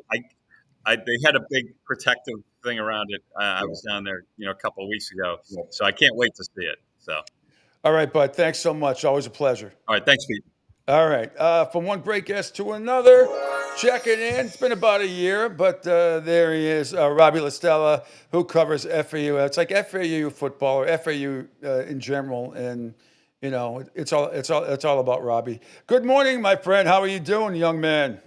I'm doing good, Pete. Thanks for having me on. It has been a while. I think the last time I talked to you, I was in the airport for an FAU basketball game, if I Yes. remember correctly. You headed to Texas, I think. I want to say you're headed to Texas, some tournament or something like that. Something like that. But I'm happy to be back. We've got a whole new slate of sports coming up. Football first, but basketball has been busy as well, and I'm happy to be back. Well, that's great. How are things in Boca? Good. Good. Things are bad in Boca. Things are never bad here in Fort Myers. Are they bad in Boca at all? And the Angels in Tampa, besides our lightning strikes that we have a recurring, we have a chart who gets more lightning strikes during the week, Tampa, or during the summer, or me in Fort Myers. But I think it's even. It's been pretty bad rain-wise. I worked for a summer collegiate league down here this summer, and we always are we're moving games left and right because of weather. Those guys, they put in a lot of work, man. They play doubleheaders every other day sometimes to get these games, and they come across the country to come play down here. So it's not the Cape or the Northwoods, but a little bit of marketing, and they could be up there. There's some good talent that comes down here. All right, let's get into this FAU, the Owls football team. I think, and correct me if I'm wrong, 38 new players have come in through the portal. 38? I could be off by 2. It could be 40. It is a influx of new talent, and it's tough for me to give an exact number right now because we're still, we see walk-ons coming in there's new guys popping in on the roster all the time. Zach Kitley had work to do when he came in here. The last couple of years with Tom Herman, it didn't work out as planned, right? Year one, it was all right. It wasn't good, but you had a close game with Illinois. There were some other close games on the schedule where you were like, all right, year two. And then year two was worse. There was no progress. There was just no highlights to look forward to. And so Brian White makes the decision to go ahead and bring in Zach Kitley and 38 new players to come out and fill out this roster. You did end on a high note last year against Tulsa, right? 63-16. But before that, it was 6 losses in a row, including one bad one to Temple, which I remember that. You can't be losing to Temple. No. Can't. No. But that's the past. That is the past. So what do you like about Zach Kitley coming in here? And at least right now, anyway, I saw some highlights on the webpage. Your quarterback, Caden Beltcamp, the transfer from Western Kentucky. So, they throw the ball, they throw the ball all over the place over there. So let's start with the coach first, then we'll get to the quarterback situation. Yeah, well, they're intertwined a little bit, but Zach Kitley, he's been a rock star wherever he's landed. He's a youngest coach in college football, a head coach. And he started as a GA, graduate assistant at Texas Tech when Patrick Mahomes was there. That was the first quarterback he worked with at the collegiate level was Patrick Mahomes. Now, as a GA, so he was working in individualized game plans with him and stuff like that. But from there, he went from there to Houston Christian, or Houston Baptist now, and he worked with a quarterback named Bailey Zappi, who you might be familiar with. Now he's on the Patriots, and he went with Zappi to Western Kentucky the following year, where they set the record for passing yards, passing touchdowns, the whole nine. And then so Kitley goes from there to Texas Tech, spends a couple years at Tech. Tech was underwhelming overall, but the offense was always good, and it was about time for Kitley to get a job, and he brings an exciting offense to FAU. He's got really good energy. Tom Herman always had energy, but it seemed a little forced, a little cheesy at times. This doesn't seem this seems just like a genuine guy excited to come out and coach football. The guys on the team, we've heard from them, they always talk about how he could practically come out there and play. So it's a good fit culturally. And I think he's got on the field, he's got the coaching prowess everywhere he's been. They put up numbers on offense. So that's something to look forward to. And Caden Veldkamp was a guy he was recruiting at Western Kentucky before he left to go to Texas Tech to replace Bailey Zappi. So there's familiarity there. He never got to coach him at Western Kentucky, but he brings him over here to FAU, gets to work with him after he's already kind of polished a little bit. He was the CUSA Freshman of the Year last year, and had a good year for the Hilltoppers. Yep. And he comes over with his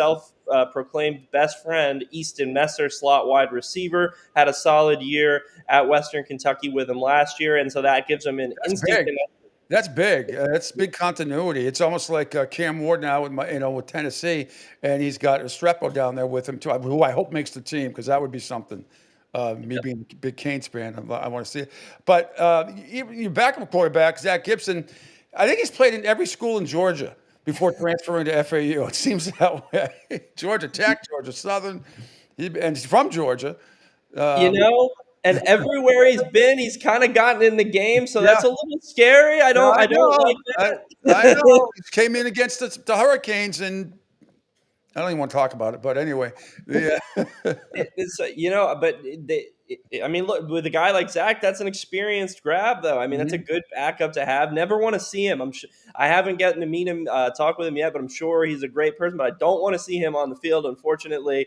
That just means something hasn't gone right. But it's good to have, though. You always need. That was an issue last year. There was never a defined QB1, and then it was a mess last year. You guys got some good pub this week I think it was this week, with Bruce Feldman's top 100. I see Bryce Langston, your defensive tackle, and Dottie Richardson, your right tackle, got some high praise. So tell me about it. You've seen those. They look massive human beings.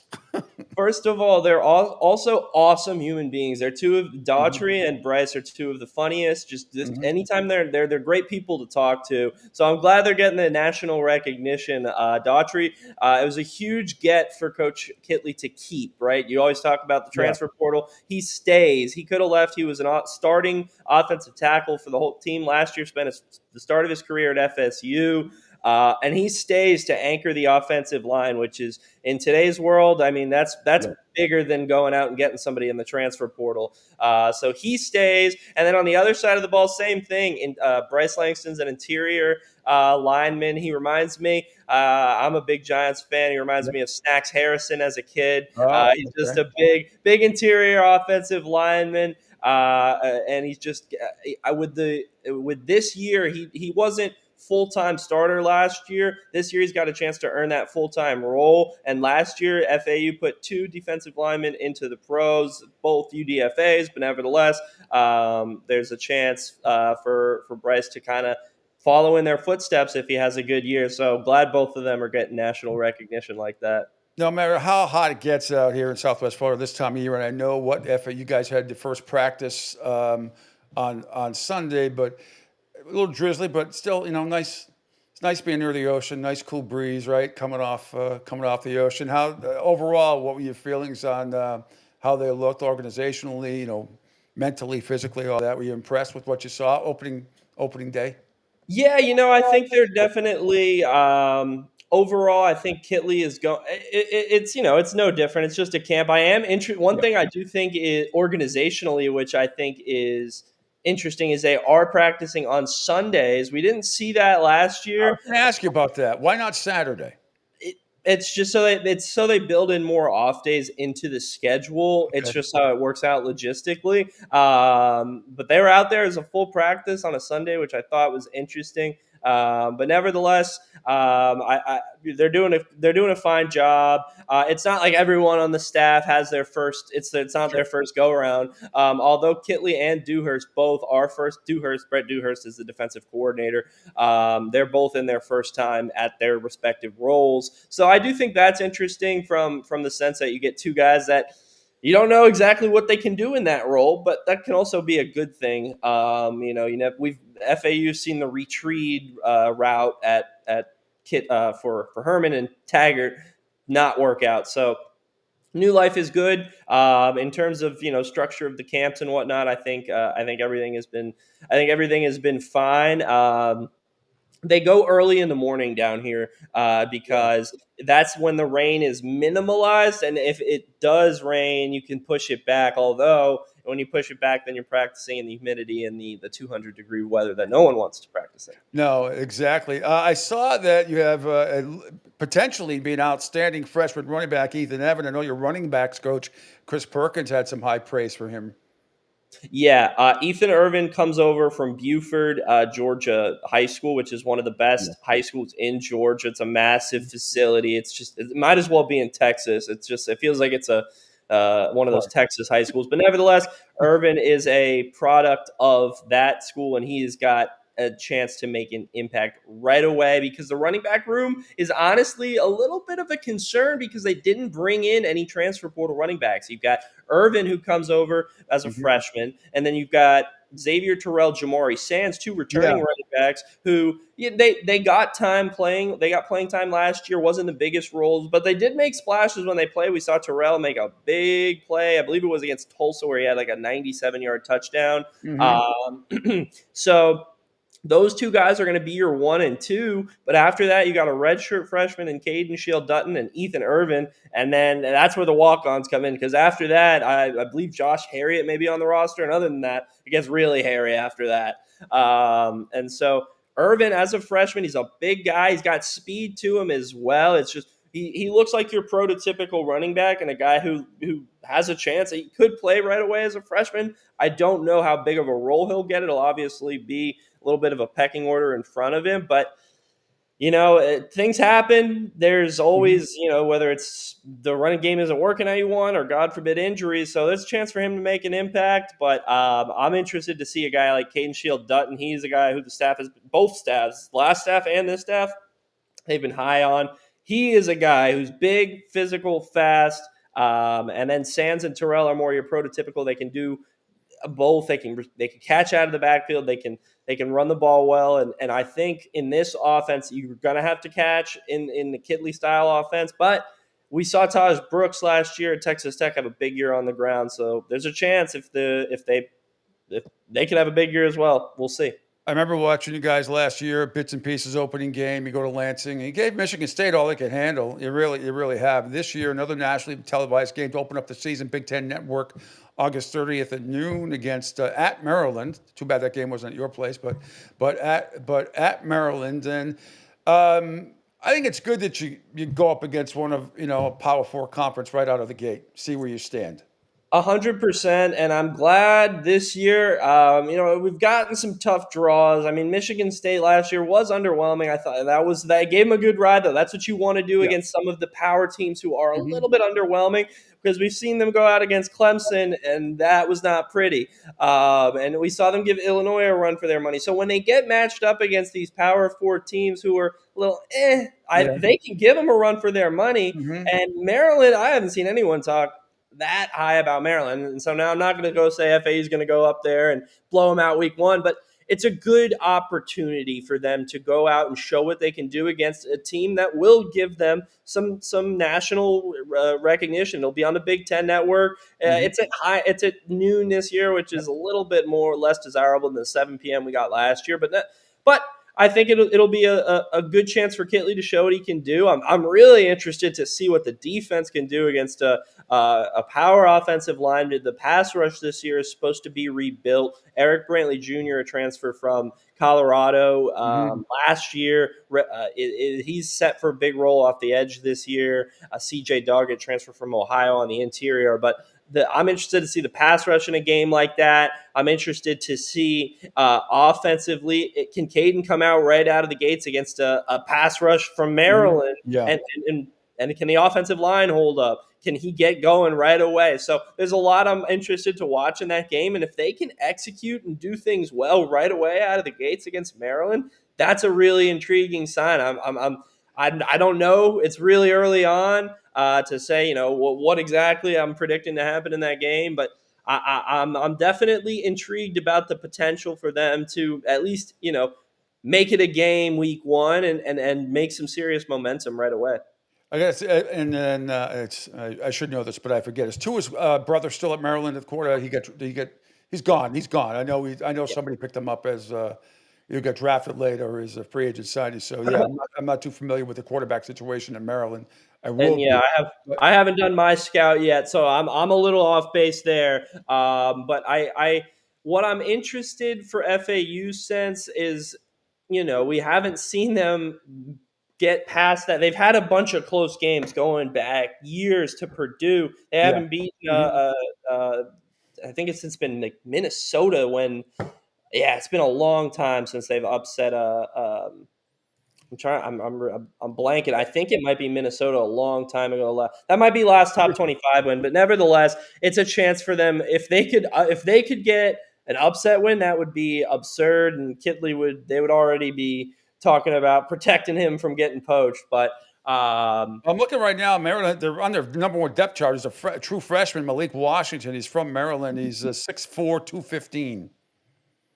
True freshman. I mean, we saw last year FAU went up a redshirt freshman in Aiden Childs, and he was a little dicey. And the and Coach Rock last year sent the pressure after him, so that could be intriguing with a defensive line that is supposed to have an improved pass rush against a true freshman.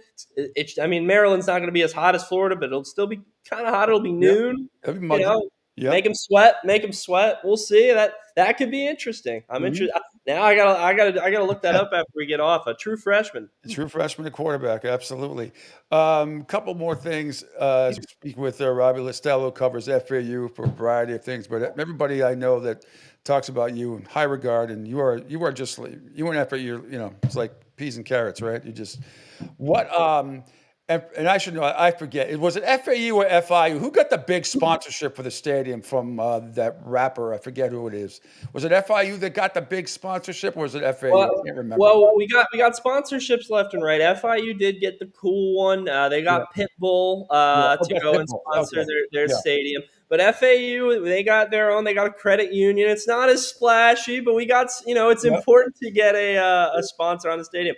FAU hasn't had a sponsor on the stadium in quite a long time, so they go work with Flagler Credit Union, a company that's been down here for a long time. I'm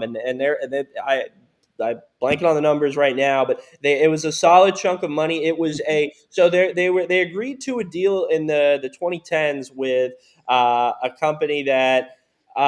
It was related to the private prison industry, and there was outrage, and so they ended up not going through with that deal, and the stadium remained unnamed ever since. So they were not getting any revenue off the name of the stadium, and you might as well. It's free money just to slap a company name on there, and so they found a company they like to work with. And what I do remember is the deal it skyrocketed from what it was worth in 2010. So they did make a lot of money waiting, and so that's a big thing. It's not Pitbull. We don't get to have Pitbull concerts, but nevertheless, it's good money. Well, it's interesting too, and I know it's got to be tough. But you're going up, you're competing with there's so much talent in just the state of Florida. I mean, you're in high school as well, but you're competing with Miami, you're competing with Florida State, you're competing with the Gators and Lagway, you're competing with UCF. But now USF is doing the big reconstruction in Tampa for their facilities are going to be, looks like they're going to be state of the art. Do you think FAU? Do you think they what's your opinion of the facilities there overall? And do you think they need to at least compete with like a USF to, in order for recruiting, if nothing else for recruiting, to show that you guys are serious about football? Football wise, I think FAU Stadium is rock solid. There's not much to do to that stadium. It's really, really good. The issue is getting butts in the seats. Yeah. If they can fill that puppy out, I think it'll look really good. It always looks good on TV when it's filled. When they played UCF a couple of years ago, that it was sold out. It was awesome. I was in the stadium, but watching it back on highlights, it was just awesome. And so that's a big issue with the football stadium is filling it out like it is at any stadium in South Florida. When the wins aren't coming, it's not easy to get people to go watch. I see it with the Heat, the Dolphins, the Marlins. It's just never good when you're not winning. But in terms of other things outside of the stadium, Tom Herman was big on an indoor practice facility. I asked this staff about that. they're not. They came from Texas, so they're used to the heat. So when I asked them, do you guys need an IPF? Is that something you really want? They're like, no. I mean, they have a practice field. They get wind, and so they're fine with their outdoor practice field. At least this current staff. Although, I mean, as cool as it is that I like that they're gritty and want to battle through the elements. That's not. We need an indoor practice facility is something that long term, especially with.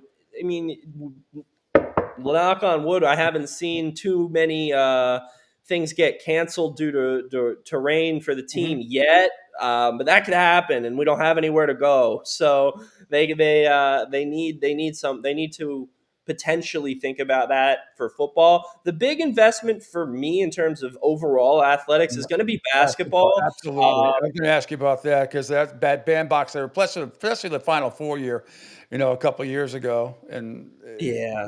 I thought maybe they could have played at Sunrise or a bigger venue. Yeah, Sunrise is a hike for students. I mean, that's the one thing that's really good about the stadium we have right now is it gets good student draw, but I mean, it's still rinky dink a little bit. And I think a big arena to Boca. I'm trying to think. What's the closest? If they had to step up for certain games and play in Boca Raton, they would have to probably within a half an hour. Really isn't anything that's good. I mean, maybe they could mess around with. No, I mean the Panthers arena's got to be the closest. I don't know what's up in West Palm. There's not that much indoor. But I mean, there's maybe a convention center or something, but still, that wouldn't be good. But they did the right thing after the Final Four. They took out all the natural lights, so you don't have the sun beaming in on a Sunday matinee. And that was unbelievable. I remember I thought it was a malfunction on my television. No, the sun would beam right in on the court. It would make I remember a noon game the year they went to the Final Four where the sun was glaring like that. But they got rid of that. They made it really appealing to look at on TV. But still, there's a lot of people around the school that are ready for them to expand on it or potentially just build a new one. Build a new one would be the way more expensive option. They can expand on that, although they would have to knock down a wall and do, a similar amount of construction that at the end of the day, you might just decide to go and build a new one if it's similar in price. But it's something where they're practicing. They don't have they practice on it's not the roof, but they have an upstairs section. It's kind of like I don't even know how to describe it. Yeah. It's not where they should be practicing. It's like an exterior room with some rims that hang down. It's just they use that or they use the court itself. So they need practice facilities. The one thing I will say about USF that I really liked when I went to the softball regional that they hosted for the American Athletic Conference this past year. Their softball facility is outstanding. And I believe Derek Brooks was there. I think his daughter plays on the team. Oh, wow. And I believe he might be a donor of some sort for the team. So I thought that was cool. So their softball facility is amazing. FAU softball has been really good the past couple of years. They went back-to-back NCAA regional. So if we're comparing the two and I want something, I want USF's level of investment in softball for FAU. That would be awesome. But the FAU-USF rivalry, I don't think gets talked enough because, in Division I, I mean, that's a cool rivalry. I mean, you can, especially in basketball, you can feel the hatred. They're always really, really good games, right? I mean, and it's great. Not only is it great for the state of Florida, but I think it's good for the college game when you have, a non-Power 5 rivalry like that. That's huge. 100%. And I mean, there's still people who, who aren't a fan of the rivalry from the USF side. They're like, why are we rivals with FAU? We had UCF and now we got to go down a level. But I think it's good. There's normal people who understand that, rivalries change, things change. and it's a good rivalry to have. I think it's growing. We saw Tom Herman and Alex Golesh get into their goofy little sets. I don't know if that'll spill over now into Kitley. I don't envision that. Kitley's a very level-headed guy, but I mean, still, nevertheless, everyone on the field knows each other. They played each other at the high school level, which I think is cool. A lot of the same recruiting ties, which Goles tried to say that FAU and USF don't recruit in the same circles, but you see a lot of the times that I want Angel to chime in here because Angel's like you at USF. I mean, he's always on campus. He's doing all sorts of stuff over there. So I think it's fantastic. I have to say it. All I give a shit about is beating the crap out of Florida State and Notre Dame, and I can deal with the rest. But number 10, by the way. But anyway, but Angel, you could speak. I mean, you enjoy the rivalry with FAU, right? I mean, you've been. Yeah. Are you kidding me? It's the best thing. And people could say it like how, as Robbie just mentioned, they had UCF and now FAU, but it is. And the best part is when you go through the lot and you get to hear, even when the fans, obviously when FAU travels up, vice versa, but it's just listening to that camaraderie going back and forth. But it's nothing better. And last year between that spat, I am going to miss it, Robbie, because you are right. Your new head coach is completely different. But the spat that they had last year, it was great, that spillover, because it was just two men like usual, just beating on their chests and which one was going to be better. But in my opinion, just because I cover USF like Robbie does for FAU, USF is just much better. Just my opinion. I mean, last year there's no argument to that. That was a beat down, and Tom Herman made himself look like a fool. And I don't know, man. That was the whole Tom Herman regime. Somebody, if it was at like Alabama, there'd be books written about it. I mean, it was just not pretty. And I mean that he hasn't landed a job. There was rumors that he'd go and be an offensive coordinator. Hasn't gotten that yet. So I'm interested to see where he lands next, because it just wasn't pretty. Well, I'm looking at your schedule. I'm looking at when you guys play at Ray J this year, which is week 7, I think. But you're at Maryland against a freshman quarterback. Who knows? Florida A&M, you should win that. FIU, I think you'll win that. Home against Memphis, that'll be huge. That's Maryland's a big test. Memphis a big test. Then at Rice and then home against UAB, and then at Ray J. For USF. So if you guys have a decent record going into that game, that should be pretty big. And I'm assuming a lot of the kids will drive up to Tampa for that game, right? Yeah, the schools did buses in the past where they just ship you right over. They did it for when they went up to the University of Florida, and they did it last time they went to USF. So it gets a good crowd going. The student government team loves to get. That's one thing I loved about FAU. They're very active in student life, and it's great. And they especially for sports, they go crazy. So they're going to bring a nice. It's not the biggest fan base in the world, but they're passionate, and they're going to bring a crew there. And I think it'll be good, like you mentioned, if both teams go into that game with a good record. Can we get some maybe like an ESPN2 at least? Let's go. Oh, I think yeah. A couple of games are on ESPN Plus. I mean, Big Ten Network to start, and then you got let me see, you got ESPN Plus for Florida A&M. You got ESPN Plus for FIU, and then you got CBS Sports Network way down the road on October 25th against Navy. Everything else is up in the air, but every D1 game is on national TV somewhere, even if it's ESPN Plus. So I think you guys, I think the Memphis game and I think the Navy. I think the Navy game was already on CBS Sports Network. I think you'll get a few more. Yeah, they usually do.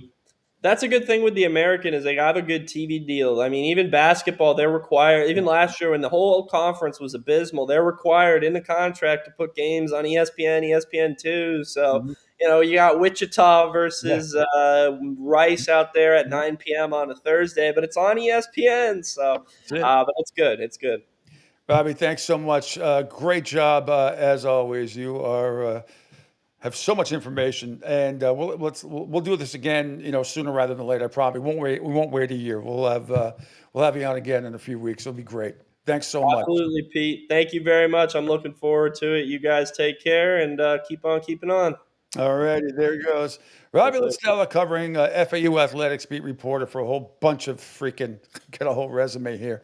But he is so well connected with FAU. So it's great. Good conversation. Love I just love when I want all the schools in Florida to do well because it helps everybody.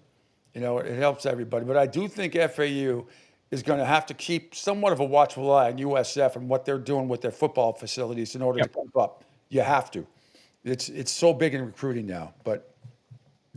Yeah, it's going to be a state-of-the-art facility. I mean, right now they're obviously still going through. They've started to now comb out the foundation. The first ironwork is not up yet, but they're getting there because they'll be ready by 27. So it'll be fairly quick. But I can't wait to see a new stadium, new venue. I think it's going to be absolutely terrific. So it's going to be a great time once you get the facility done. And you're right, because FAU is definitely going to have to take a look and see what they're doing. Because USF continues to improve, and the Yingling Center is just absolutely fantastic. Oh, yeah, that place is so hard to play. I don't care anybody going into that arena. Nobody's going to want to play in there. No big time school is going to want to play in there because it's so loud and so hard. It's like Cameron. It's very similar, that atmosphere. Maybe not quite like that, but I mean that is a tough place to play. And fun to watch. It's always standing room only. It's like Sardine City. It's great. Yep, sure is. Before we go, guess what? This is some breaking news. McDaniels was fired. No.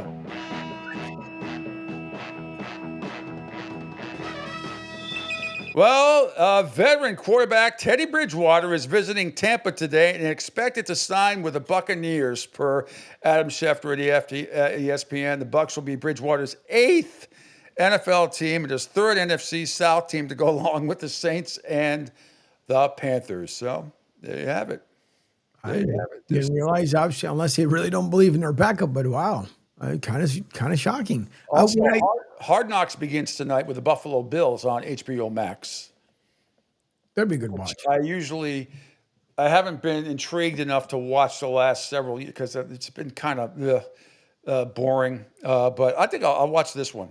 I'll watch this one with the Buffalo Bills. Now, not taking anything away from Joe Flacco, but how is Joe Flacco looks like is going to be probably the starting quarterback for the Cleveland Browns? Well, number one, everybody else is hurt right now that's there, and they just signed Huntley. So, Shadur Sanders has arm soreness, and Pickett has a calf injury, hamstring injury, and so does Dylan Gabriel. He's got it. So right now, it's Flacco and Huntley. That's what you got.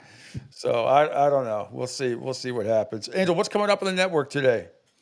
Ain't That Right? Coming up at 1 p.m. with Duncan Dad. And at 11 a.m. this morning, it is K4 Wins with Tony Cure and Tony Cure Radio. So the guys, Case, Kip, Tony, and Kai are all coming up at 11 o'clock. So it is 11 a.m. Eastern, 10 a.m. Central Standard Time. Awesome. Coming up tomorrow, Bill Sparrows for his weekly visit from the Boston Herald and from bookies.com, senior betting analyst there. Be a lot to talk about with him. A couple of other guests coming up. Big O will come up on the show on Thursday at 9:30. Jerry Thornton on Friday, it looks like. So some great stuff. I will send you an official list. John Meter Perrell probably going to join us tomorrow as well, as soon as I get a hold of him. He doesn't know that yet, but he will be. And anyway, all right, Angel, thanks so much. Go get some sleep. You've been up since the wee hours of the morning here in the now Coastal Sports Digital Network here. And thanks, everybody, for checking us out on the Pete Sheppard Show. I'm back tomorrow at 7 a.m. Have a great and safe rest of your Tuesday, everybody. Bye-bye.